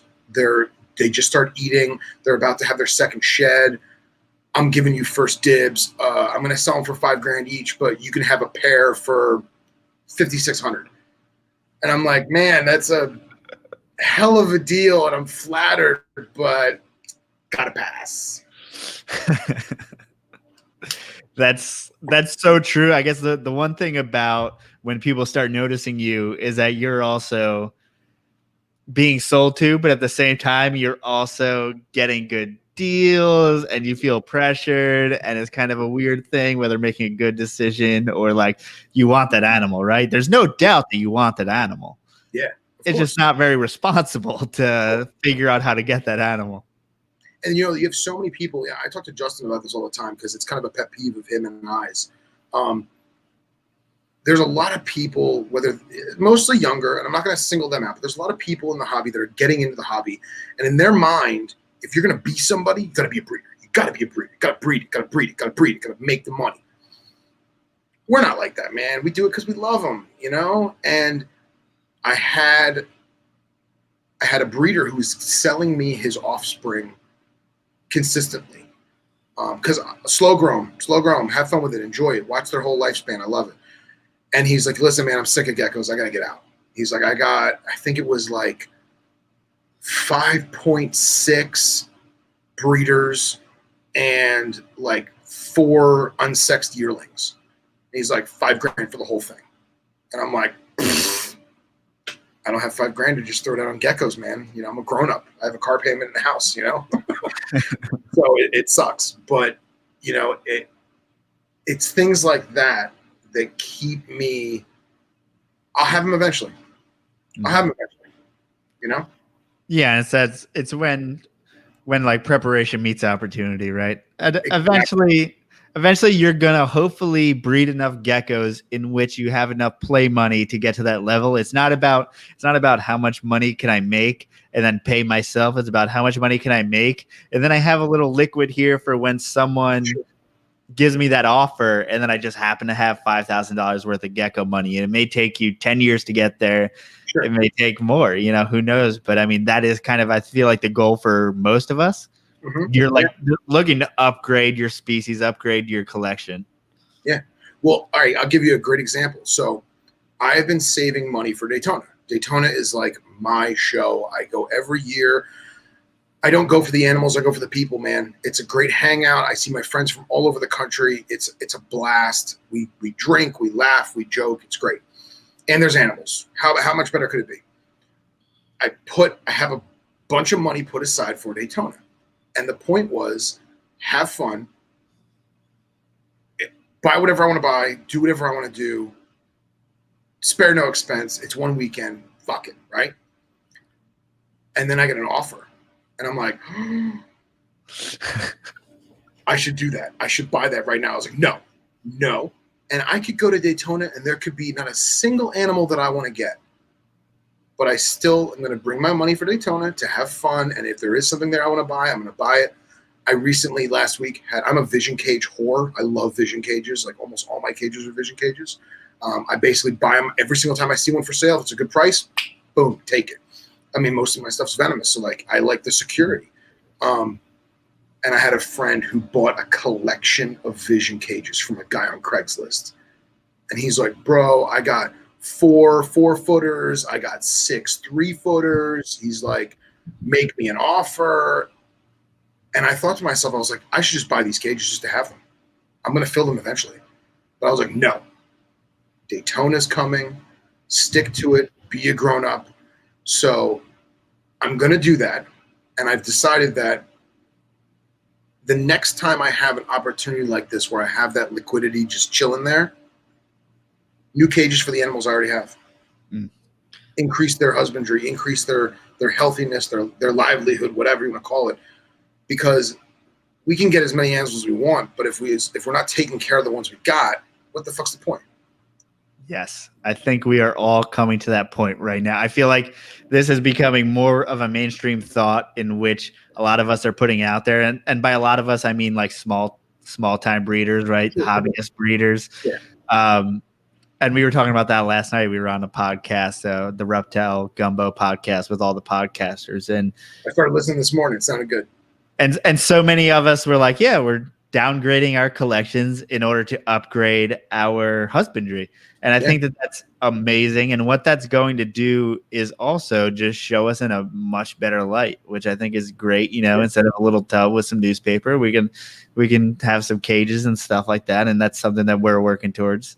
And I think that Vision just got bought out or something, right? And they're like double the price or something ridiculous. I heard. Yep. By the way, the olive python enclosure, bro, tip top, love it. I really do. We're halfway there. It looks great the way it is, man. How much do you think that enclosure is going to cost at the end of the day? I have no idea. It doesn't matter because it's for the olive. Dude, I went to the pet store. I had a wholesale order of isopods. I sell them isopods and some substrates. And yeah, I spent $100 on wood just for like 2 big sticks to go into a fucking enclosure. Man, it's what we do. I felt like such an idiot. It's what we do. Yeah, but I'm super pumped about it. But yeah, so that's turned me into a fucking snob already. It's fine as long as you're not a douche about it. Yeah, so you monsters in your tubs. No, I keep the majority of my animals in tubs. I just happen to have a few cages. But I love tubs. I just don't like cleaning them. I mean, I think with Bioactive, with the geckos, man, it has been so amazing to keep. It's just like, why, especially if you have geckos, if you have a crested gecko or a gargoyle gecko or a lychee, if you're not keeping them bioactive, you're just making your life harder and you're making the animal's life, I'm not going to say it's better by being bioactive, but I mean, the fact that like gargoyles will sometimes like go down in the leaf litter and sometimes they'll be up. And I think that's something, I think they're getting something out of that. See, my problem with bioactive is that I'll admit in the past I had poor quarantine procedures. We didn't know any better, man. We didn't. And you would set up a cage to what was bioactive, 10, 15 years ago. You'd set it up. It would be beautiful. Things would be working. The system would start to, the cogs were turning, so to speak. And then you get mites. Mm-hmm. And then you have to strip that cage down and use the pesticides that we had back then and hose the cage down and hose the snake down. And all of your isopods were dead. Or any kind of living organism that was in there is now dead, and you're starting from scratch. And it was like, man, why do I want to put myself through that? I'm going to get mites again. It's going to happen. And now that we have better quarantine procedures, I'm less apprehensive to do bioactive. My other problem is I do a lot of arid species, and it's really hard, man. I got you. You know. Shit. All right. So like, it's hard to find arid species that are A, available, and B, I'm kind of neurotic because a lot of times, like, I keep Crebos. I use mulch. Mulch is beautiful. They're Crebos. They shit their asses off, right? Mm-hmm. And I take a dustpan and I scoop out all the mulch and I dump it all in garbage bags and I throw it away. What did I just do? I just released non-native invasive species isopods. So I don't want to do that. So for a while, I was buying Florida isopods from a kid because I'm too lazy to go find them myself. And I was putting Florida isopods in there because I knew when I threw the dirt away, I wasn't introducing a non-native species.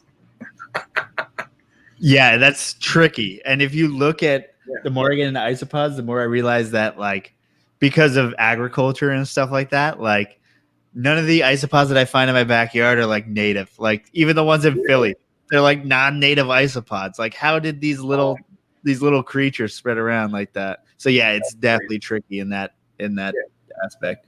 And then I talked to some friends that live in Australia that have a lot of arid stuff. And like for example, we always talk about this guy Matt who's in Australia, and he has this beautiful, cracked earth and black soil, and he puts pipes underneath the enclosure so it looks like there's fissures in the ground and the snakes go in the fissure, but it's really going into an intricate pipe system underneath the cage, so it looks like it's making these subterranean burrows and everything. It's awesome. And I ask him, I say, hey, what do you use for arid, cleaner upper crew?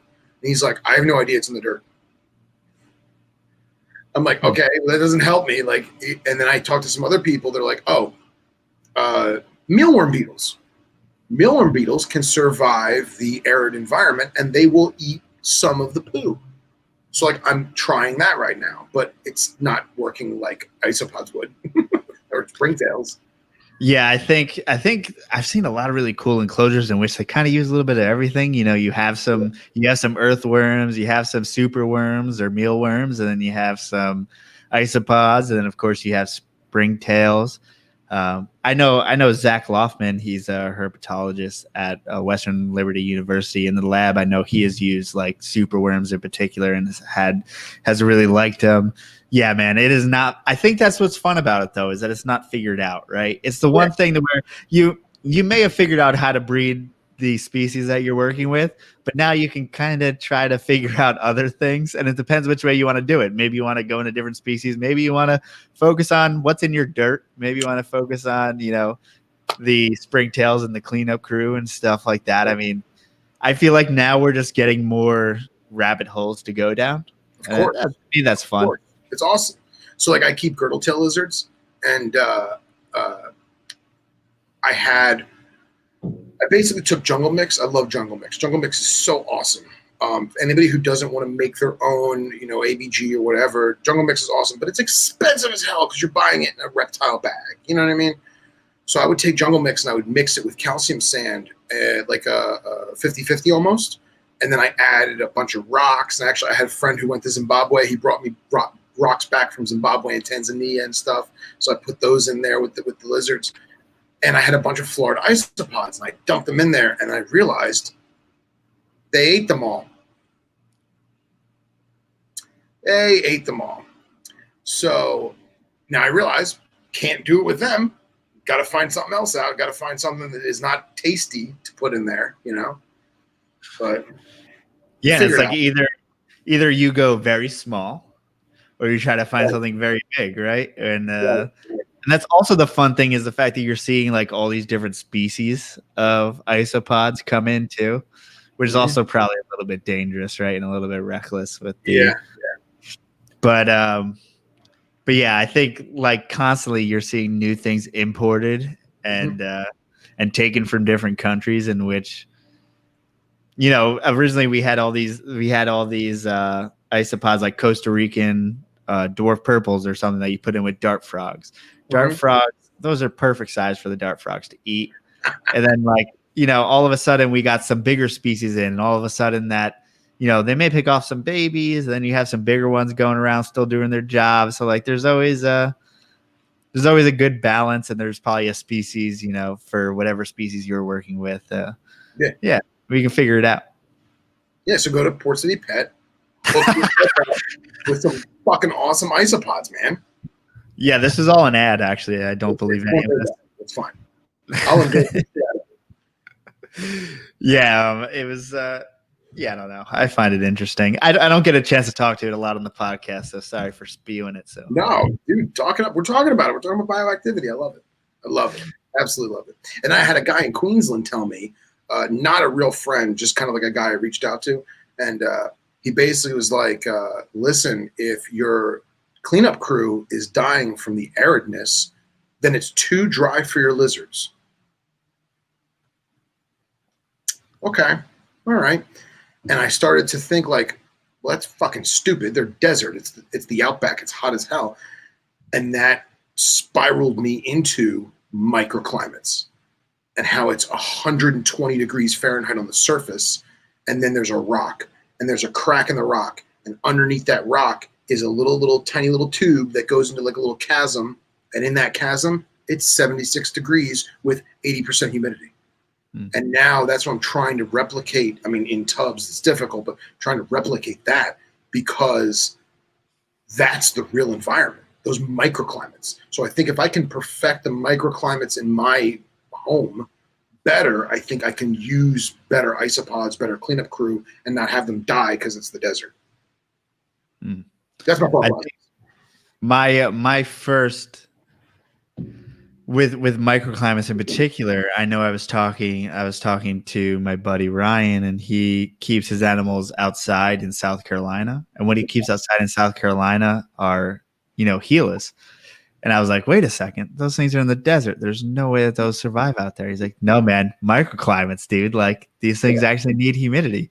So yeah, that's interesting. And it's something as like someone who keeps snakes in which don't really require humidity. Corn snakes, I mean, it really doesn't matter. Many colubrid snakes are, you know, very hardy. That's just interesting. And something that someone, when you look at the weather reports, I think a lot of times, you know, when you're starting to keep a species, you look at weather.com. What is it in Jakarta, Indonesia? You're looking at the weather in the city. You know, you're not looking at the microclimate in the habitat in which they actually live. So that's a good point. Better yet, just if I can snowball on that one. So when I was at Underground working there, a guy called up. He had just bought a Jayapura. Yeah, I'm going to say Jayapura chondro. And it was an import, and it was healthy, and everything was fine. But he wanted to know where it came from. And we started to do some digging because we always thought that, you know, Jayapura was like one little section. No, it's a massive territory. And it's like, well, where do you check the temps? Do you check the temp in the city on the coast? Do you check the temp at the research facility in the mountains, you know, where it's, you know, 4,000 feet higher with, you know, different barometric pressure and rainfall and all that? And like that is, again, our evolution of communication, where now we have more satellite weather stations. We can really pinpoint, you know, how it is. And I was talking to some other people on Snakes and Stogies about this, where there's apps now for plant people who keep horticulture in the home, so to speak, whether they have a small herb garden in a, you know, a city apartment, or they just have some, tomato plants on their windowsill or whatever. And this apps that they have where you pinpoint the location of the world where the plant happens to come from, and the app will say, okay, it's raining in Jakarta, make it rain in the cage. And my friend Marcus, who worked as a herpetologist at a research facility in Miami, we had sun gazers. And we made a 12 by 14 by 10 room specifically for the sun gazers. And we had the ventilation system and the solar glow bulbs, and we got the sawgrass from the Transvaal and Limpopo districts, and we had planted the African grass in there, and we got clay soil, and we did it right, and we linked it to the weather app. So if it rained in Pretoria, it rained in the cage. If it got chilly in Pretoria, those ACs kicked on, and it got cold that night. And that's how we did it. And I think that we can do that on a small scale now because of the technology, because of the communication, because we can get that in those numbers. And I think we should do it. I think we should fucking try it. Yeah, and then we see these species also that don't cooperate at all to what we would think is in the wild. And there's so many species that we keep a certain way in captivity and have been successful with that like doesn't necessarily make sense, which I mean that's someone had to figure out. Yeah, and it works. So that's what we do. How many times did the classic debate of, oh, this carpet python isn't doing well. Well, shove it in a tub. Oh no, that's horrible. Just shove it in a tub. See what happens. And then all of a sudden it does great. Yeah, I mean, at the end of the day, it kind of, if you have a large collection, it kind of boils down to the individual animal. You'll see that there are going to be outliers, and there's going to be situations in which you're going to have to employ every single method of husbandry, whether it's tubs or bioactive or something like that. Like I know Evan Browder, like he had a chondro that would never shed properly. Put it in bioactive, it shed. I put a chondro in a bioactive nice setup, and it just wanted to die, and it would never eat, and it did not want to shed correctly. So I mean, like, yeah. I mean, you gotta be willing to try everything. I have a southern copperhead that was field collected in South Carolina, and actually, or like South Carolina, northern Georgia border. And the thing never shed right. It didn't matter what I did. I could rain chamber it. I could soak it. I could put little cups of sphagnum moss in there. It didn't matter. The thing shed in pieces like a jigsaw puzzle. And then I put it in a CB70. And a month later, one perfect shed. The temps were the same. The humidity was the same. I have the little Exoterra digital hygrometers with the long cord. So I put the probe in the back with a hygrometer. I put a probe in the front with a hygrometer. It's the same temps as it was in his cage. It was in a vision cage prior.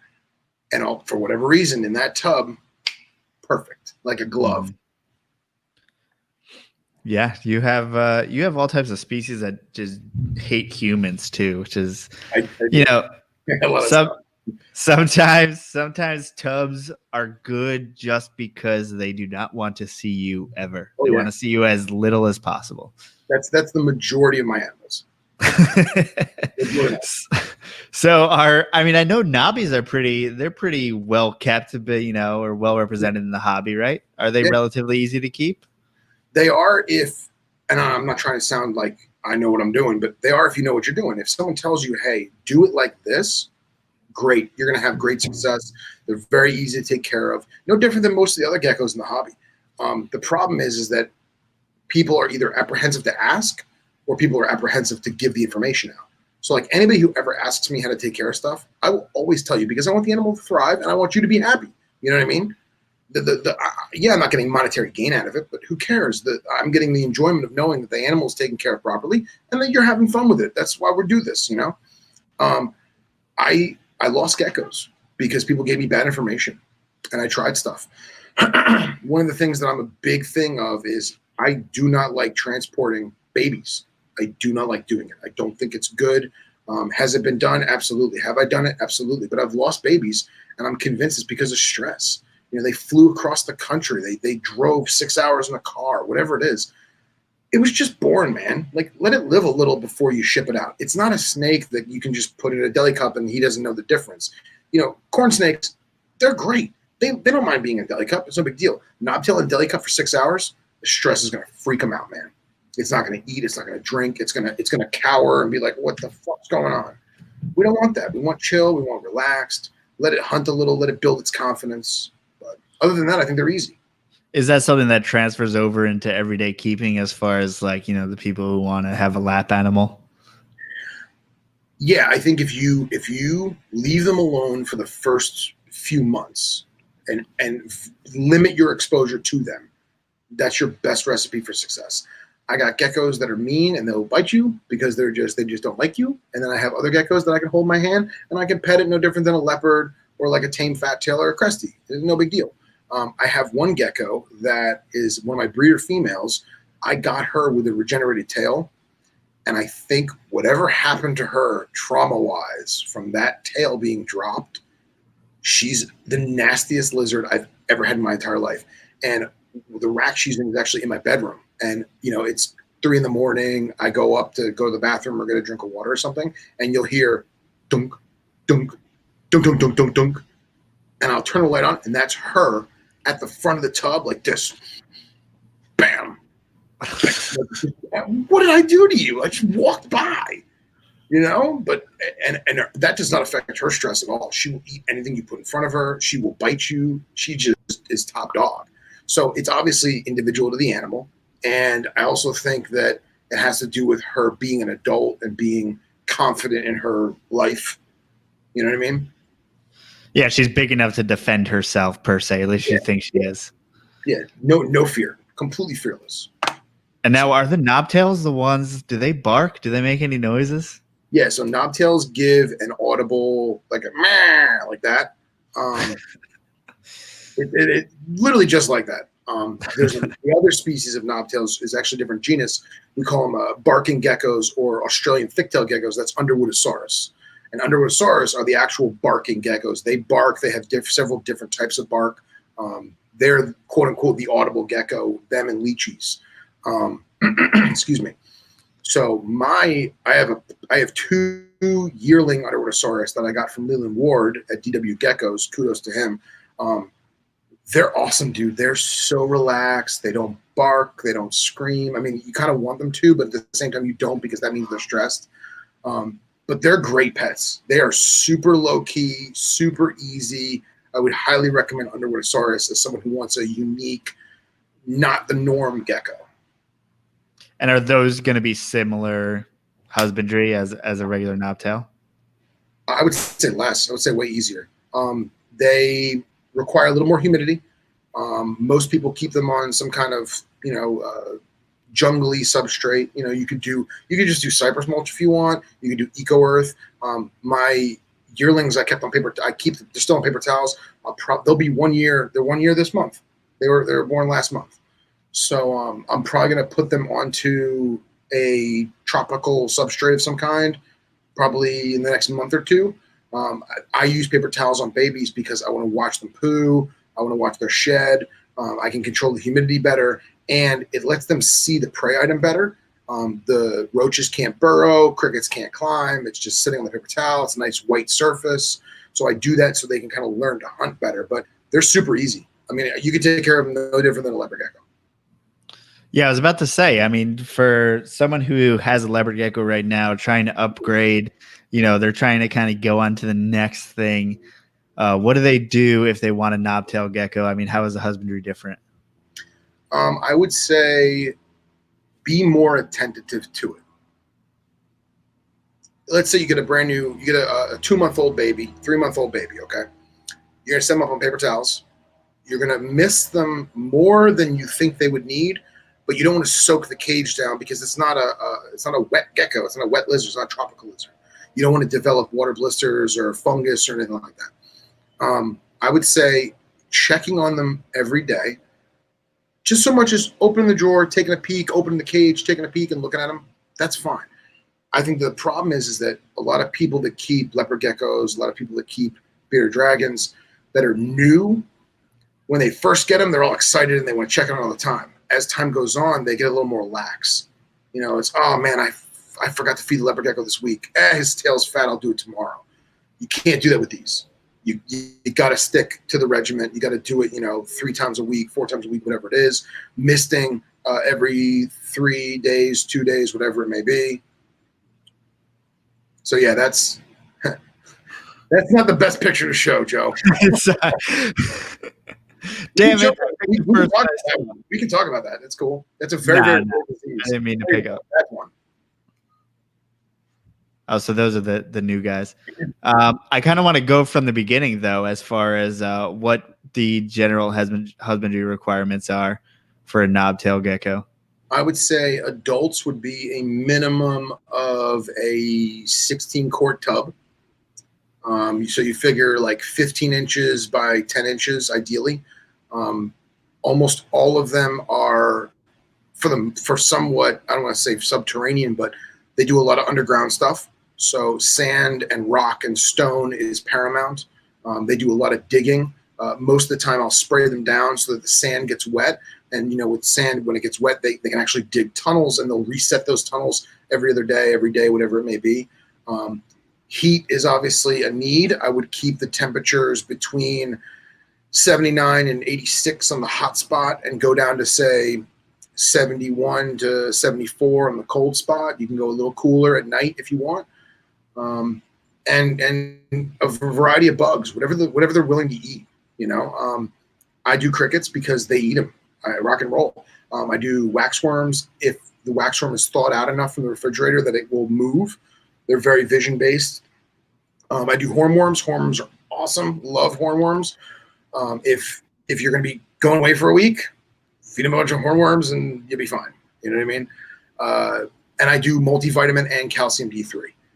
So I mix them, I dust them, and I mean, it's very, very similar to leopards. Just pay more attention.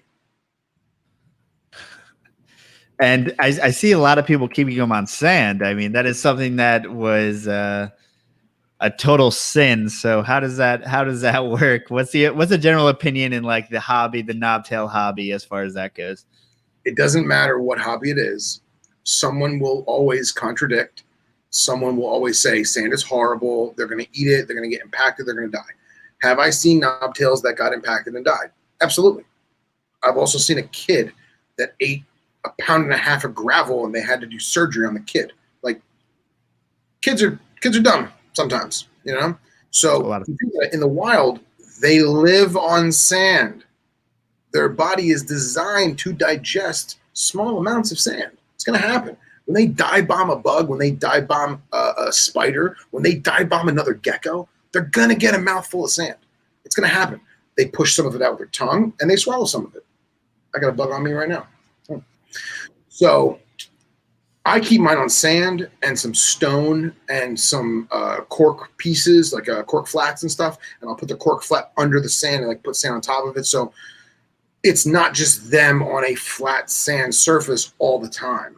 And that's why I also like doing babies on paper towels, because babies are going to eat more sand than adults because they're learning how to hunt. Now, there are certain species that live exclusively on just sand. For example, Levissimus, the pale knobtail, they live in the spinifex roots of the spinifex grass. So you literally have these rolling sand dunes in southern Australia with spinifex grass coming out in these big clumps. Well, in the morning, there's moisture, there's dew, the sand is damp. They'll actually make nooks and crannies in the roots of the spinifex grass, and they'll live in those root systems. Well, anywhere they eat a bug, it's just flat sand. There's no gravel, there's no rock, there's no shale, there's no stone. So they're going to eat sand. It's going to happen. You just need to be mindful of that they're not just on straight sand eating it every single time they eat a bug. Gotcha. And so there's no, what are some special concerns as far as, are there respiratory issues? Are there any like common, things that you may encounter? Prolapsing is a thing. I don't force breeding a lot. I kind of let them, if they're not into it, they're not into it. I don't want to stress them out. I've not yet had a male prolapse. I've seen it where it's made some issues in the past. I was lucky enough to have a gecko get a very, very rare illness called pseudobruchophthalmos, or PB disease. PB disease is a rare disease that is typically only found in snakes that have bad eye cap situations, geckos of the Carphodactylidae family, and humans, believe it or not. So geckos in the Carphodactylidae group, they don't have normal eyes like normal geckos. They have a lens cap like a snake. What happens is the gecko will dive bomb a bug. It will get an obstruction in one of its nostrils. So to compensate for the pressure, it'll equal out its sinuses and cause liquid swelling in the eye. Holy shit, man. That's ridiculous. It's ridiculous. It's crazy. So if the left nostril is clogged, if the right nostril is clogged, then the right eye will swell. So that picture you first showed, that was my gecko with a gigantic swollen eyeball. I'm sure it's painful. I don't want to anthropomorphize them too much. I'm sure it's caused them massive discomfort, but it doesn't affect the eye at all. It can still see perfectly fine. It can still hunt. It's almost like you taking a shot glass and putting it over your eye. So, all right. So that picture is at its biggest that was like 6 months into the illness. The first picture you showed was right after it ruptured. It finally popped.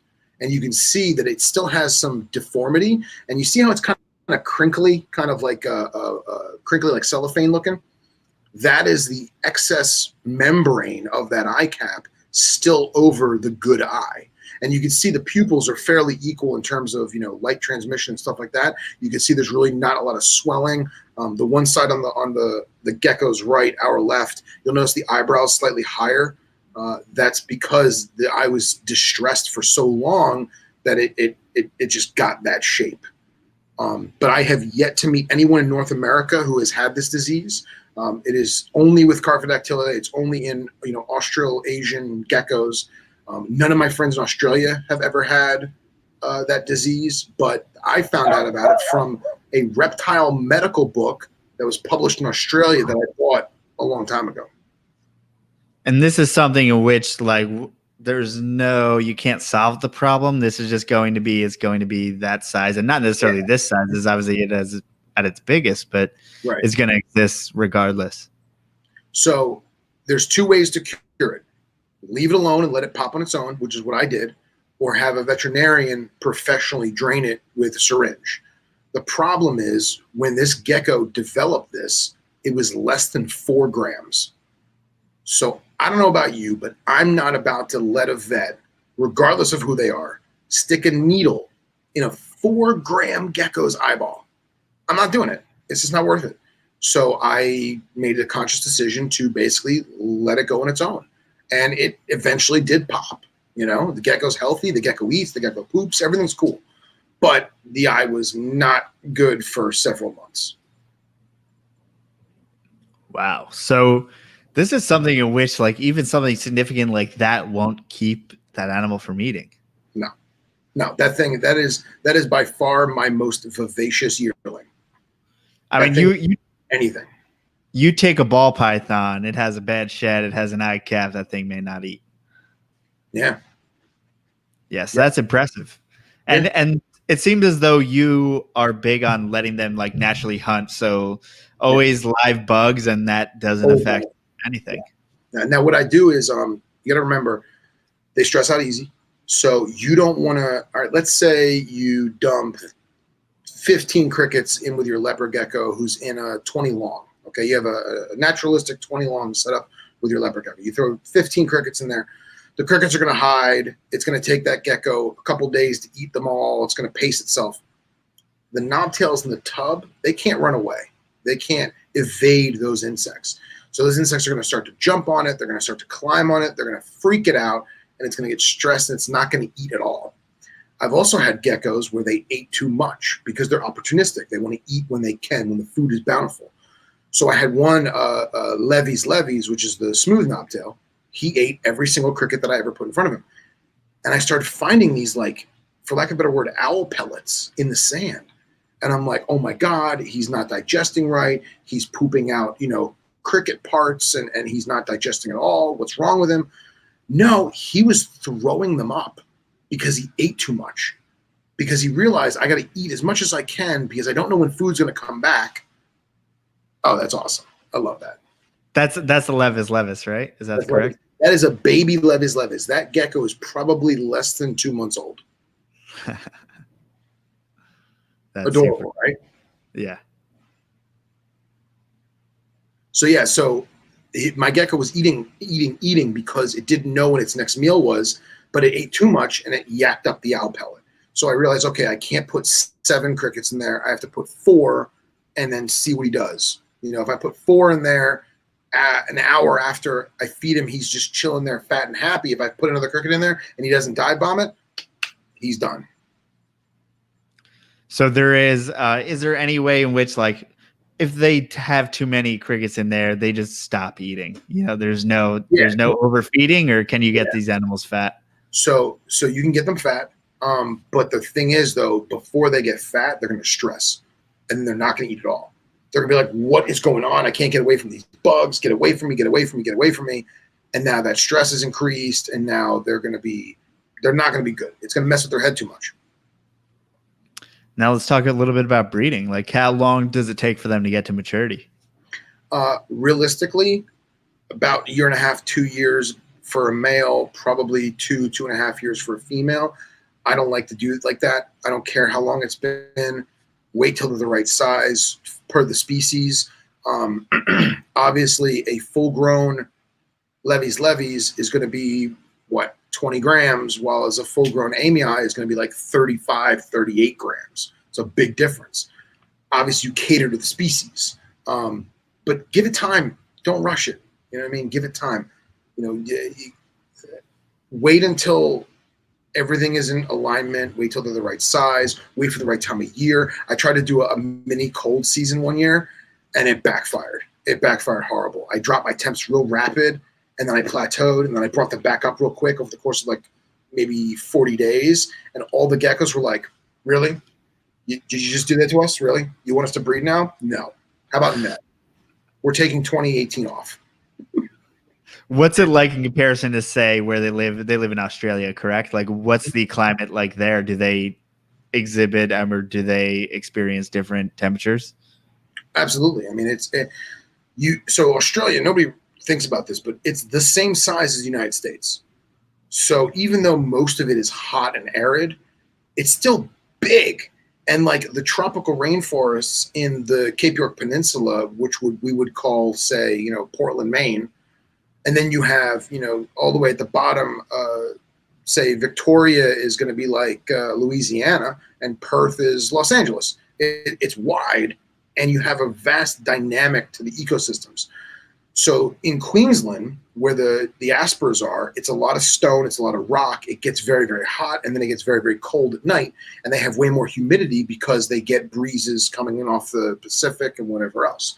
So those geckos are going to have a lot more humidity than, say, something like an AMI that's in Alice Springs in the middle of the Northern Territory, where it's 120 during the day and like 65 at night. So you have those dynamic shifts. I'm eager when I get more species that have a bigger dynamic of that. I want to do some playing around with like air conditioning and fan units and see if I can really get like the peak of the day and then boom, the drop at the night. You know, it's difficult to drop temperature 15, 20 degrees in a terrarium. It's hard to do it, you know? So I think that might be one of my next projects in the future, is to kind of get that down. Isn't it weird, man, that we have all these species? I mean, I'm with animals that are in North America, and we obviously here in Pennsylvania, even in Florida, you're seeing large drops in temperature from day to night. Yeah. And we keep all of our animals pretty much constant temperature during the day. And it's like we haven't really and if we do that, it fucks everything up. So it's like that doesn't make much sense. Yeah, right. And like people think about Florida, and yeah, we only get a few cold days a year. But like I went out rabbit hunting last year, and I got in my car and I was like, man, it is freaking cold. I turned the car on. It was 31 degrees in South Florida. And I was like, it happens, you know? So yeah, there's going to be outliers in weather and all of that stuff, temperature, humidity, all of that. Yeah. We just had a hurricane come by. That hurricane changed everything the hurricane didn't actually hit us, and it changed so much. So breeding, do you need to do anything to trigger this? Are you doing temps? Obviously, you said that big temp drop kind of messed you up, but are you doing any subtle temp drops or anything different? Yeah, I do. I do subtle temp drops. There's a beautiful paper that was written. I think I don't know if Cogger wrote it in 2003, but basically, following the ovarian follicle development in females of 6 different Nephrurus species, as well as testicular activity in the same species in males. And obviously, Australia being the southern hemisphere, the seasons are swapped. So our summer is their winter, and vice versa. So going off of their calendar. You'll see ovarian follicle development in early September, and then that'll kind of taper down a little bit and then peak up again in October, because at the peak of October is your male's testicular activity. And then November is your temperatures are dynamic at that point into December. The heat is increasing, so to speak. And that way in late November, early December is your breeding activity. And then usually around, say, end of December, time of the new year, it's at the hottest. Now there's no breeding. Now the temperatures are going to slowly start to taper back. When it gets to be a little more autumny, now you may have a second peak in, say, the middle of March. And just watching the ovarian follicle development correspond with the testicular activity, you can kind of get an idea of the temperatures in which is going to make them want to, Is that what they do? Do they make noises? Oh yeah, not in a good way. Not in a good way. It's usually a lot of "get the hell off me." Do they exhibit any like neck biting or anything like that some lizards do? So copulation is done by the male biting the female in the back of the nape, usually from one side or the other, and then the female will, the female will actually turn her body and like show her pelvis to him. They'll go pelvis to pelvis. Obviously, we know what happens after that. Breeding is it's exciting because it's breeding, but it's kind of mundane in terms of like the showiness of it. The male will do a lot of peacocking. He'll raise his tail vertical, and he'll undulate the tail from side to side. He'll undulate the knob and do a mating dance, if you will. And it doesn't last that long if the female is receptive.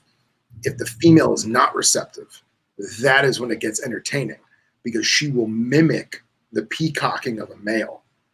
And the range of motion that they can undulate their tail is incredible. I mean, it goes so far as it's not just this. It's like individual quivering, almost like a black light going off. Like, when or not black light, a strobe light, excuse me. When a strobe light goes off and everyone takes their hand and they do this in the strobe light, that's what their tail looks like, and there's no strobe light. It's crazy.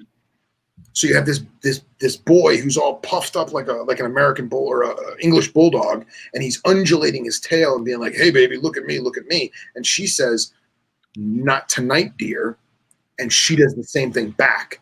And then all of a sudden now they start to vocalize, they start to nip at each other, and I'm like, "Oh, I gotta separate them." So I watch for a little bit, and then I break them apart. That is a tail that I would never imagine could do something like that. Yeah, there's actually let me see if I can find it. I have a great video. I was just going through Instagram to try to find a video of it. There's one video of like a baby, and it's just doing the little wiggle, and it's super cute, but it gives you an idea of the full range of motion. There's actually one. Okay, it's from Jake Meany. Yeah, probably. Oh, this one's just pissed off at you, or pissed off at. Is that the one that posted that went viral? Oh yeah. Yeah, that's the one. That's the cutest lizard in the world. I don't care what anyone says. You should probably show these people. This is the cutest animal in the world, and the noises it makes is just adorable. Like, look at how big the eyes are. Yeah. Super duper cute. But yeah, and that was one of the things that my friend Elliot was trying to study when he was in James Cook, was the true purpose of the knob. And that's a question that no one really knows to this day. We know that it's jam-packed full of sensory organs, arguably more than a shark's face. and it makes it kind of sketchy because like we just grab them and pick them up, and it's like, oh, we're touching all these sensory organs. Imagine what's going through their mind. But there's really no reason that we can tell. Oh, there you go. There's one. Yeah, that was Weird. Just moves the tip of the tail there, just the knob. Yeah. Mm-hmm. That's crazy. Yeah, man, that's my little buddy. Right? Actually, if you go down, I was gonna say there's another one. There's one of doing push-ups. It's an AMPHIBIan doing push-ups, and everyone's like, "Oh, look, it does push-ups," and it attacks the cameraman. And like nobody ever expects that, you know? Oh yeah, look at this thing. I actually have that's not even the video, but that's a good video. That's a pale knobtail. That's Levissimus. That's the one I was talking about that makes the burrows in the spinifex roots. Mm-hmm. So that animal is probably extremely stressed because they do not come out in daylight. So the gecko was probably under something, or they spooked it out from somewhere, and that's what caused that. I actually have one of my female cinctus was not pleased when I went to like take her out. Excuse me, and she made the scariest noise that I've ever heard. I'm going to try and find the video because imagine walking through the bush at night and hearing this sound, and like it's unlike anything you've ever heard. It's super sketch. Let me see if I can find it real quick. I'm really good about building anticipation and not following through. Yeah, if anyone isn't watching the podcast on YouTube, you can go check out what we're looking at. I feel like lately I've been doing a lot more of pulling up things people are talking about because I think it just, obviously it makes it better for the people watching. So, of course. So sorry, the folks that are listening to the downloaded version. Well, it just gives them more incentive to watch the live, Yeah, I'd say so. Yeah, man, these things they're cool, man. They're aliens, man. I love it. Yeah, and just the amount of different colors. I'm just scrolling through Instagram. The amount of different colors and seemingly like kind of shapes. Like some are kind of like, for lack of other words, more prickly than others. Some are more smooth. Yeah. So that's indicative of the species or the genus. Excuse me. They have what's referred to as tubercles. So tubercles are basically clusters of sharp scales that are formed in. That's the one I was looking for. So that is mating that's a male trying to attract a female. Yeah, this is basically twerking for a gecko. Legit. Imagine if they could actually do it. And then like you wait for the end and you watch his little wiggle at the end. It's adorable.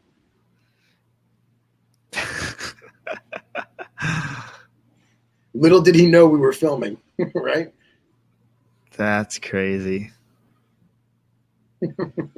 Yeah, and it's just funny that the female like knows to mimic a male in order to ward off a male that she doesn't want. Yeah, I actually sad to say I had that a lot this year. So do you supervise every pairing? Every pairing, yeah. Some guys leave them in there overnight. I don't like to do it. It's not worth it to me. If I go the rest of my life and never produce an offspring, that's fine. I don't want them to fight. I don't want them to stress. I just want them to be happy, Yeah. This is not the video I was looking for, but this is a good audio. We'll try and turn this up. So this is the largest species of knobtail. This is Nephrurus AMPHIBIan. This is what they call the central knobtail, and he was not happy. If it loads. Famous last words. Making a fool of myself.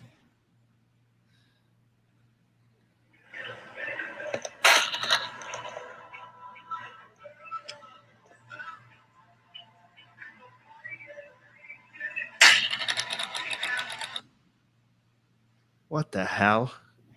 And that wasn't even the video of mine. And it seems like they range from like as if you were making a really bad mouth fart into like that one sounds like just a misfire on some degree. I don't know. It's just a weird noise to even describe. Right? I'm trying to find that one. That one is just so ominous. It's so creepy. Like I can't imagine walking through the woods and hearing that. You'd swear it was Sasquatch or something.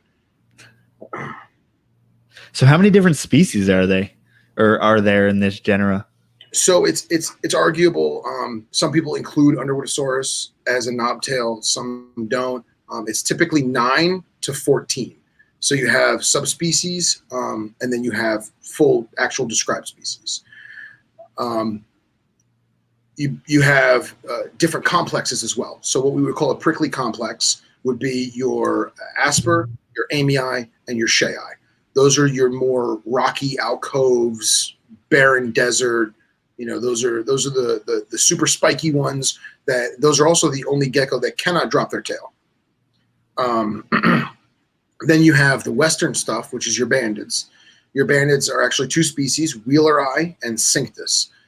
The Cinctus, right there. So the one on the right there, that one in the middle, that's Wheeler Eye. And then, yeah, you play that. That's Wheeler Eye. And then the other one we just looked at, that was Cinctus. So they're very, very similar. And then you have your southern species, or what we would call smooth or pale-skinned. Those are endemic specifically to the southern regions of Australia, and they fill more niche than other species in the area. So most of these geckos will share habitat with one another, while as the ones in the south are the only knobtails found in their area, if that makes any sense. This is crazy. Yeah, it's like a Rorschach test, right? So are these just like, say this, for example, these are all different species here? They're all different species. So the one on the left, that's Levissimus, that's the pale. The one on the bottom, that's Delini, the Salt's Flats or Deline's knobtail. They live in a particular area of desert that's all salt flat lakes. The one to the right of that is a vertebralis. That is the spinal gecko or the lined gecko, vertical gecko, whatever. And then the one on the far right, that's actually a Cinctus. That's a banded, but that's a reduced pattern. That's a morph. Or not even a morph. It's more line bred to have reduced pattern.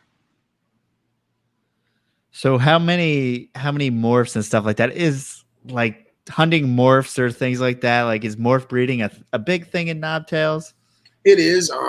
There are certain individuals like Tom Wood, for example. Tom Wood is a phenomenal gecko guy. He's one of the leading gecko guys in the world. Secret Lab geckos, excuse me. The dude produces some beautiful animals. I aspire to have animals as great as him, and I also aspire to have some of his animals one day. He has some line stuff in albino from Pilbarensis that is just crazy. Like, I'm not even a morph guy, but look at that animal. That's just awesome. This may be, I saw some animals at Tinley. It was maybe 2 years ago. That's probably I was just like, holy shit, I did not know that this was a thing, and I did not know that I liked it, but now I do. Oh yeah, man. It's awesome. And like, this doesn't really even do it justice to seeing it in person. It's like something that in a table full of beautiful geckos is like, holy shit, that's different. Yeah, that's one of those line ones I was telling you about. And I mean line is in like breeding line, not physical line. Right. Super cool. Yeah, I mean, he's got some amazing specimens. Amazing. Oh, so he works in New Caledonia stuff as well. Oh, yeah. Oh, dude, I want some of these Ractodactylus, the greater rough-snouted gecko. The ones like, I don't know. I'm getting too into the. Once you get into, it's weird when you're into snakes and you like rare snakes, then you get geckos, then you're probably gonna like rare geckos. Of course, it sucks. You got to buy a bunch of shit. Well, actually, now I'm on the hunt for the Eringia bentos. Have you seen them? No. I'll look them up. That's for sure. It's a species of terrestrial gecko from Indonesia, and they call them bent toes because their toes have a bend to them. But the ones that come out of Eringia are like diesel, like big, impressive. They have crazy cryptic eyes and beautiful white lines in the face. Working on it. Working on it. Find it. I'm gonna find that audio clip. I have it somewhere. I just have so many friggin' geckos on my phone. Is this the correct animal right here? Yeah, that's it. That's Yep, cool. that's the one. But see, like that's a small one, man. That's very small. I mean, we're talking about like easily longer than your hand. Oh, yep. There's one on a hand right there. Yeah, super cool. That's significant. I think a lot of people think of geckos and they're like, I don't really want this small little thing that fits in the palm of my hand. Right? And then you have this little pissed off thing, little but Right. big for a gecko. Awesome is that though? How cool is that thing, man? Yeah, that's super cool. That big white throat. And put that thing in an enclosure in which it will blend in to its environment. Right? Yeah, that's a lot of fun. Just leaf litter and cork with moss and like, dude, look at that animal. Those eyes. I'm all about it, man. All about it. And I'm a snake guy, like you said. Like, it's crazy. Are these things eating cockroaches? I would assume they eat, large dubia or discoids or something. But I'm at my wit's end trying to find this thing. So never mind. I did it again. I ruined it. Thanks a lot, Phil. No. So venomous though. I mean, what venomous are you keeping at the moment? Oh, I got a little bit of everything. I've got some cobras, I've got some rattlesnakes, I've got some vipers. I have one dogtooth cat snake, which is one of the larger species of boiga. I recently just got that. I have carpets. That doesn't count. That's not venomous. I got a hodgepodge. My focus right now is going to be on Nephrurus purpulemaculatus, which is the shore pit viper or the purple spotted pit viper. I've waited a long time for black ones, and I want the melanistic ones where they're just straight jet black, but they're a little bit out of my price range and they're very, very rare in the United States. So I was lucky enough to have, again, Henry hooked it up, and we did a shipment through Underground, and I got some purple maculatus through them. So I've got a couple green ones and I got a bunch of blacks. I got like 4 blacks. So I need a little bit of your help here to figure out what animal we're talking about, but I believe that's it. So they come in different phases. So is this just a different phase of the same? Right. So that's your standard phenotype. So that's your normal purple spotted pit viper. Green and fucking purple, man. Right? Awesome. That's not bad. Yeah. And I regret it, man. I had a snake that looked just like that. I had multiple snakes that looked just like that 15 years ago, and I bred them, and I was like, these are dumb. Arboreals are dumb, and I just sold it all, and now I regret it. But I got my perps now, and I'm happy. But they're very, very dynamic. Depending on regional locality is going to be your regional phenotypes, for lack of a better word. If you go up into northern Thailand, outside like Phuket and stuff, a lot of them are darker black and muddier earth tones.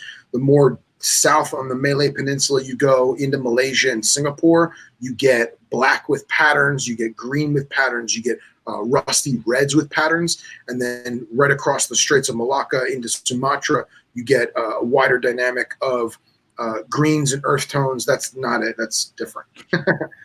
But yeah. That's super cool. So are those rather easy to keep? Do you need to keep them a different way as far as being arboreal and all that good stuff? You got to keep them. I keep them very, very, very similar to chondros. And I leave them alone. They stress. I check them probably every other day. I'm in there, and just to make sure they're good. And like, obviously when I clean the cage and stuff, I take them out, I move them and stuff like that. And they're pretty standoffish, but they're not always going to fly across the room and try and murder you. That's a green one right there. That's actually one of the ones we imported. Yeah. That was actually captive bred by a gentleman in Sumatra. So how often do you need to handle them in order to stimulate them mentally? I try not to stimulate them mentally. I if something is funky, if there's like a massive turd in there, or God forbid a regurg, I'll go in there and I'll remove the animal and do whatever. But I try and keep cleaning to at least once a week because I want to leave them alone. In the wild, they're hardcore camouflage. They live in the mangrove estuaries where all the brackish water is, and they're feeding majority on lizards, frogs, some brackish water fish, and then the occasional rodent that happens its way into the mangroves. So they're used to sitting there, swaying with the tree, swaying with the breeze, and just kind of waiting to be an ambush predator. They have a different colored tail as called a lure that they'll use on occasion. I really haven't witnessed a lot of them do it in captivity. I think they know they don't have to. I recently have been trying to observe them without going near them. So like I'll like creep around the corner and like peek my eye in, you know, that makes sense of the rack system that they're in. Speaking of the rack system, I had Sean at MPK and Exotics make me my first ever purely venomous rack. I got clear Cambro tubs that are like 12 by 16, I think, something like that, and like 10 inches tall or 12 inches tall. I don't remember. They're arboreal tubs, and he made it where each drawer, each tub had its own independent key lock. That's cool. So is it like a bar that goes across it? How does it lock exactly? No, that was my whole thing. Is I hate it when you see racks where they have the big metal rod that goes down the middle. They put a padlock on top. I hate that. It's ugly. It's hideous. So this is a tiny little locking mechanism. It's basically like a peg, and it's recessed into the shelf. So the drawer above it slides over the lock when it's locked, and when it's unlocked, it pops up, and the peg sucks inside the shelf, and will release the drawer to be drawn out. And he did all LED lighting on it and everything. It's awesome. It's awesome. That is really awesome. So are those babies being like kind of like we said, amphibians and lizards? I'm sure they probably start on that. Are they tricky to get started? They are tricky to get started. Let them hunt on their own is my whole thing. They don't want you to come in there with a dead frog or a dead gecko on tweezers and start waving it around. They don't want that. That's not how a gecko is going to be. That's not how they're going to hunt in the wild. So I always try rodents first. I will try fuzzies or rat pinks because they're smaller. They're not going to fight. They're not going to, retaliate. I'll leave it in there and give it a day or two and see what happens and just kind of work my way from there. If it comes to the point where I have to scent or, God forbid, feed a frog or a lizard or something, then I'll go that route. I plan on in the future diversifying the diet to be more what they would naturally eat. I'm basically going to freeze a bunch of anoles so I get rid of the parasites, freeze a bunch of house geckos, get rid of the parasites. And I'm going to try and do that later on, but I have a feeling that they're not going to take because they can't hunt it. It's like that scene in Jurassic Park, like T-Rex doesn't want to be fed, he wants to hunt. It's kind of the same thing. So like anytime I go in there, I've only got two of those species that will literally take anything off the tongs I put in front of them. All the other ones, they don't want nothing to do with it. I drop a live fuzzy mouse in there. In the morning, it's gone. Now, I know this doesn't matter because, you don't want to get bit by any venomous snake, right? But how potent is the venom? It's potent. It's lethal. People have died. That's not the norm. The norm is to have intense pain with necrosis at the bite site. People will typically lose a piece of their hand. They'll lose a finger.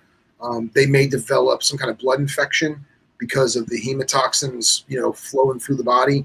The cool thing about them is obviously you want to never free handle. You want to never, try and tail them because they're so springboarded. They're arboreal that the minute you touch that tail tip, wham, it's on you. So everything is single hook and double hook, very, very arboreal. But the antivenom is very, very inexpensive because there are so many bites in Southeast Asia. The Thai Red Cross antivenom is like $80 a vial. So and that's even here in the United States? That's even here in the United States, yeah. Wow. It's difficult to get because you have to go through all the hoops. A lot of people say that it's very, very easy. It is easy if you know what you're doing. If you don't know what you're doing, it's a nightmare because you have to find out how to do it. So I'm actually pleased that guys like MToxins and stuff, they're actually starting to show people how to get their own antivenom and kind of go from there. So is that, in Florida, you have pretty strict restrictions as far as getting your hours and stuff like that. Do you have like bite protocols and all that stuff? Oh yeah, I got the works. I had bite protocols that I made personally. I had bite protocols that I bought that were kind of like a template, if you will. And I've mixed them together to kind of make what I feel to be the best source of information to be handed off. God forbid something happens. I'm also having that company Cloud Forest Design that makes all the cool labels. Yeah. I'm having, what's his name? Matt, I think, right?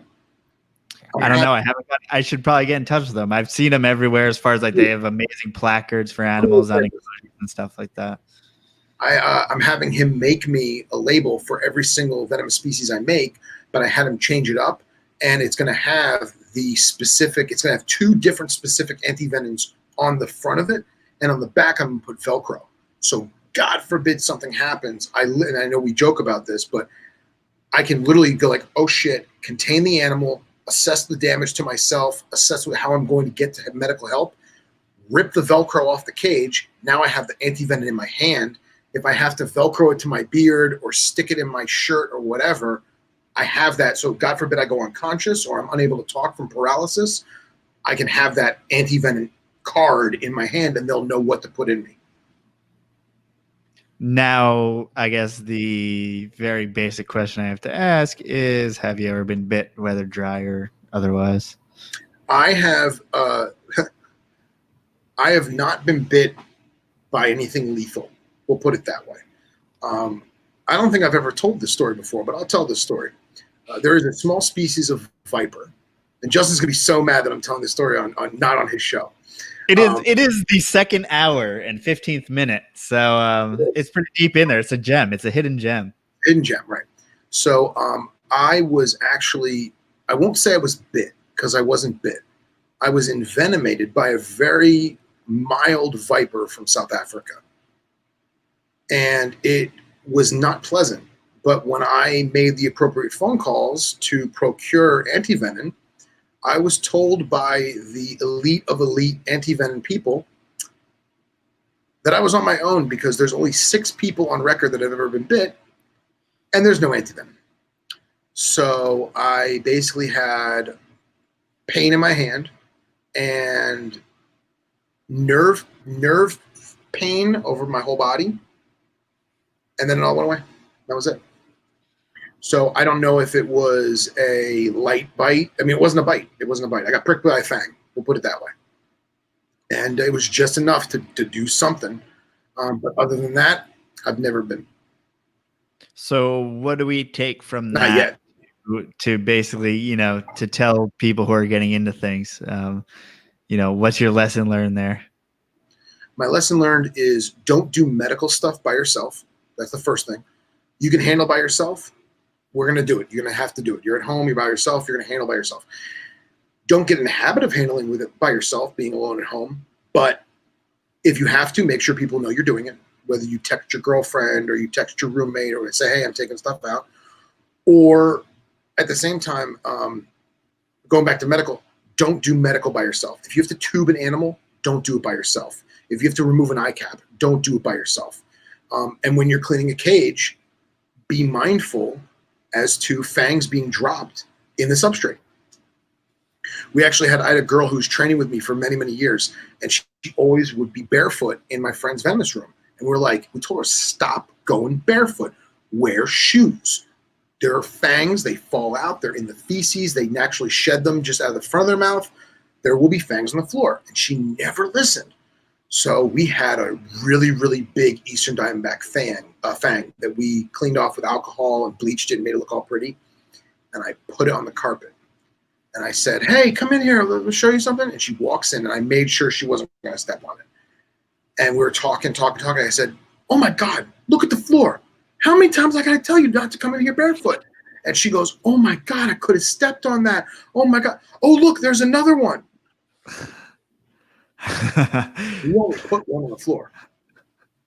So that just goes to show you must be mindful. And I'm a very, very big component on burning the routine in your mind so that it's literally second nature. I'm huge on etiquette and technique. Etiquette and technique will keep you alive in venomous. There's never a reason to touch the animal. There's never a reason to do medicinal stuff by yourself. And be mindful of what you're doing and how you're doing it. Don't get complacent. If you are listening to a podcast while you're cleaning venomous and you're distracted because you're laughing at the jokes, don't do that. Don't. Because the minute you turn your back, you could have a problem. I think that's really the one thing that gets me, as far as if you've been keeping non-venomous long enough, you realize when you get bit, when you don't get bit, and whatever, that it's not a big deal. But even your mood, just whatever's going on in your day, I mean, all that kind of affects how you approach your animals, you approach your collection. Yeah. Which is why, like, I have a lot of respect for the guys who are able to do day in, day out venomous and keep that attention and stuff like that, because shit, man. I mean, you got to be careful. Yeah. And I never tell anyone. And in fact, I don't think I've told any of my other friends about my minor envenomation. I mean, the girl that got bit by the hognose and her whole arm swelled up, that was way worse than what I went through. The only difference is hers was a colubrid, and that gets played with all the time. Mine was an actual species of viper, as mild as it was, and I didn't get bit. That was the whole thing, is that this was not a wham envenomation. This was a fluke where my hand was in the wrong spot, and I got pricked. So. Yeah, I think it's you don't want any foreign substance in your body. I mean, it doesn't matter if you think it's a boiga and it's not really a big deal. It may be a big deal for you. You know, Bill Haast, who envenomated himself with venom constantly, his worst bite was a Gila, and Gilas, I mean, technically, most people would say not really the biggest deal, and that was the bite he almost died from. So it's like, you got to be careful with everything. Treat everything as if it's life-threatening. Yeah, of course. And one of the biggest things, I talk to Justin all the time, because me, Justin, and Nipper are in like a little group chat, and we talk about boiga all the time because we're boiga fans. And the people on Instagram free-handling boiga, like, don't do that. Like, it's gaping. It's showing you its fangs. It's showing you that it has the potential to do you harm in defense. And you're like, oh my God, let's take a selfie. Like, this is great. No, bad idea. And they're like, oh, but it's rear fang. I don't care if it's rear fang. It's going to rot your blood. That's what's going to happen. It's going to disintegrate your cells, all your cells. You know what I'm saying? It's going to eat away at the bone and the tissue. It's horrible venom. And the other thing, too, is we look at like LD50s and stuff. Everything is subcutaneous. Well, what if it nicks a capillary? What if it nicks a vein? If I take 1 cc of Coca-Cola and inject it in a vein, there's a good chance I'm going to die. And that's only Coca-Cola. You know what I'm saying? Imagine something that's designed to break things down. So, like, I don't condone free handling in the least bit. I've said it before on plenty of other podcasts. I have taken some pictures that I regret that were not for social media. It was what Henry and I call manual manipulation. We're not free handling. We're not playing with it. We're not showing off. It was like, I'm going to pick this animal up because I'm learning how this animal's working, and I want to get a real close look, and I can't do that on a hook 3.5, 4 feet away from it. So I don't condone free handling, but I do condone manual manipulation. You should be able to know how to handle the animal. God forbid you lose your hook. Yeah, and I think there's obviously animals that condone tailing, correct? What's that? There's definitely animals or species that condone tailing, correct? Meaning, like, your hands can't always be completely off. Yeah, well, no, technically, I know guys that have never tailed a single snake in their life, and they're the safest ones because they're far away. You know what I mean? They double hook everything. They use trap boxes for everything. Yes, I've tailed taipans, I've tailed mambas, but it was because it was the easiest way for me to be safe at the time. If I had used 2 hooks, it would have been a horrible scenario. And I trained for this from multiple different mentors over multiple different years to learn how to use those techniques and that etiquette properly so that the animal is completely calm. Like, a lot of people don't realize this. When you tail a snake, you're not grabbing its tail. You're letting it grab you. Does that make sense? Yeah. And like, one thing that we always talk about with tailing is you're cradling the tail in your palm, right? Your fingers are wrapped around the snake. but you're not squeezing. You're letting the snake squeeze you. Its tail has curved around your hand, which is why it's paramount to never have a watch or bracelets, because all of a sudden the tail goes in that watch band and now you're tethered. And now you try and abort and ditch and eject from the situation, and you can't because you're tied to the snake. So things like that, you've got to work with. And there are certain species like those tremercers we just looked at. You do not tail that animal. I don't care if it's a 3-foot adult and it's fat and obese and it's going to die from eating cheeseburgers. It still has full potential to do a complete 360 and whack you on the nose from however far away it is. It's not worth it. Yeah. And now I guess a parting word as far as venomous goes and all that stuff. Like, what do you, if someone's listening and they're trying to look to get into venomous, regardless of what state, in PA, you don't need to do anything, right? You can just go to Hamburg and get a snake. In Florida, there's some things to do, but what can someone who's interested? I mean, where can they look out and see if it's for them? Watching the Facebook groups is a big thing. If it looks wrong to you, it probably is. There are several mentor groups that you can join. 80-90% of the information is good. You're always going to have some information that's like, I wouldn't do that. But look at the people, have multiple mentors, first of all. Don't just learn from one person, have multiple opinions, multiple techniques. There's no perfect way to do this. Everyone's going to have their own way of doing it. And if you learn all those different ways, or you expose yourself to all those different ways, you're just making yourself a better handler. You're making yourself a better keeper. So I would say first thing is have a mentor, have multiple mentors, learn from all of them and compile all of their knowledge together to develop your own type of technique or your own way of doing things. And then at the same time, don't just assume that, I've done it 100 times like this, that on that 101st time, it's going to go that way. It'll never go that way. Something will happen. Something will always change. Something will always happen. Diversify the animals you're working with. If you're working with the same 2 cobras every Tuesday for 3 years, you got to change it up. Because those snakes are used to you. They know you. They know the owner. They know the people that walk by. They know the Labrador that happens to walk by with the Frisbee every day at noon because he wants to go play Frisbee. Like, they know those things. They learn those things. The smells, everything from the barometric pressure to what your face looks like. They're going to learn those things. And you got to diversify that. Don't get stagnant. Right on. And if anyone wants to reach out to you, where can they reach you? At knobtails.ig on Instagram. That's the Knobtails page. The pictures are all geckos. I post some snake stuff on the story mode. If you want to talk about cigars and snakes, we have a live show that we do once a week called Snakes and Stoogies. You can find that on the Herpetoculture Network or at Palmetto Coast Exotics YouTube channel. That's Justin Smith's Palmetto Coast Exotics. And then I have a personal page that's mostly just snakes and guns and cigars. It's a dude page, and that's at Phil the Wolf. Bam, you heard it.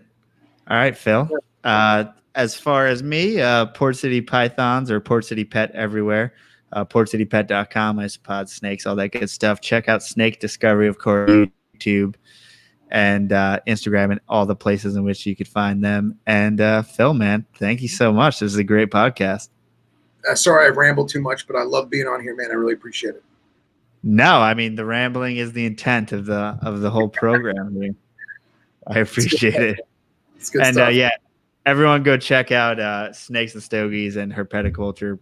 Everything that Justin's putting out, as well as Phil. I know you have a hand in that just because, it seems as though they have a group of like really great friends and people who just believe in each other. And I really appreciate that. Yeah, man, between Justin and Billy Hunt from Ubami Reptiles and, Jacob Bratz on the THP, man, like, these guys are the best. I can't ask for better friends, Joe included. Thanks, man. We will catch you all next week.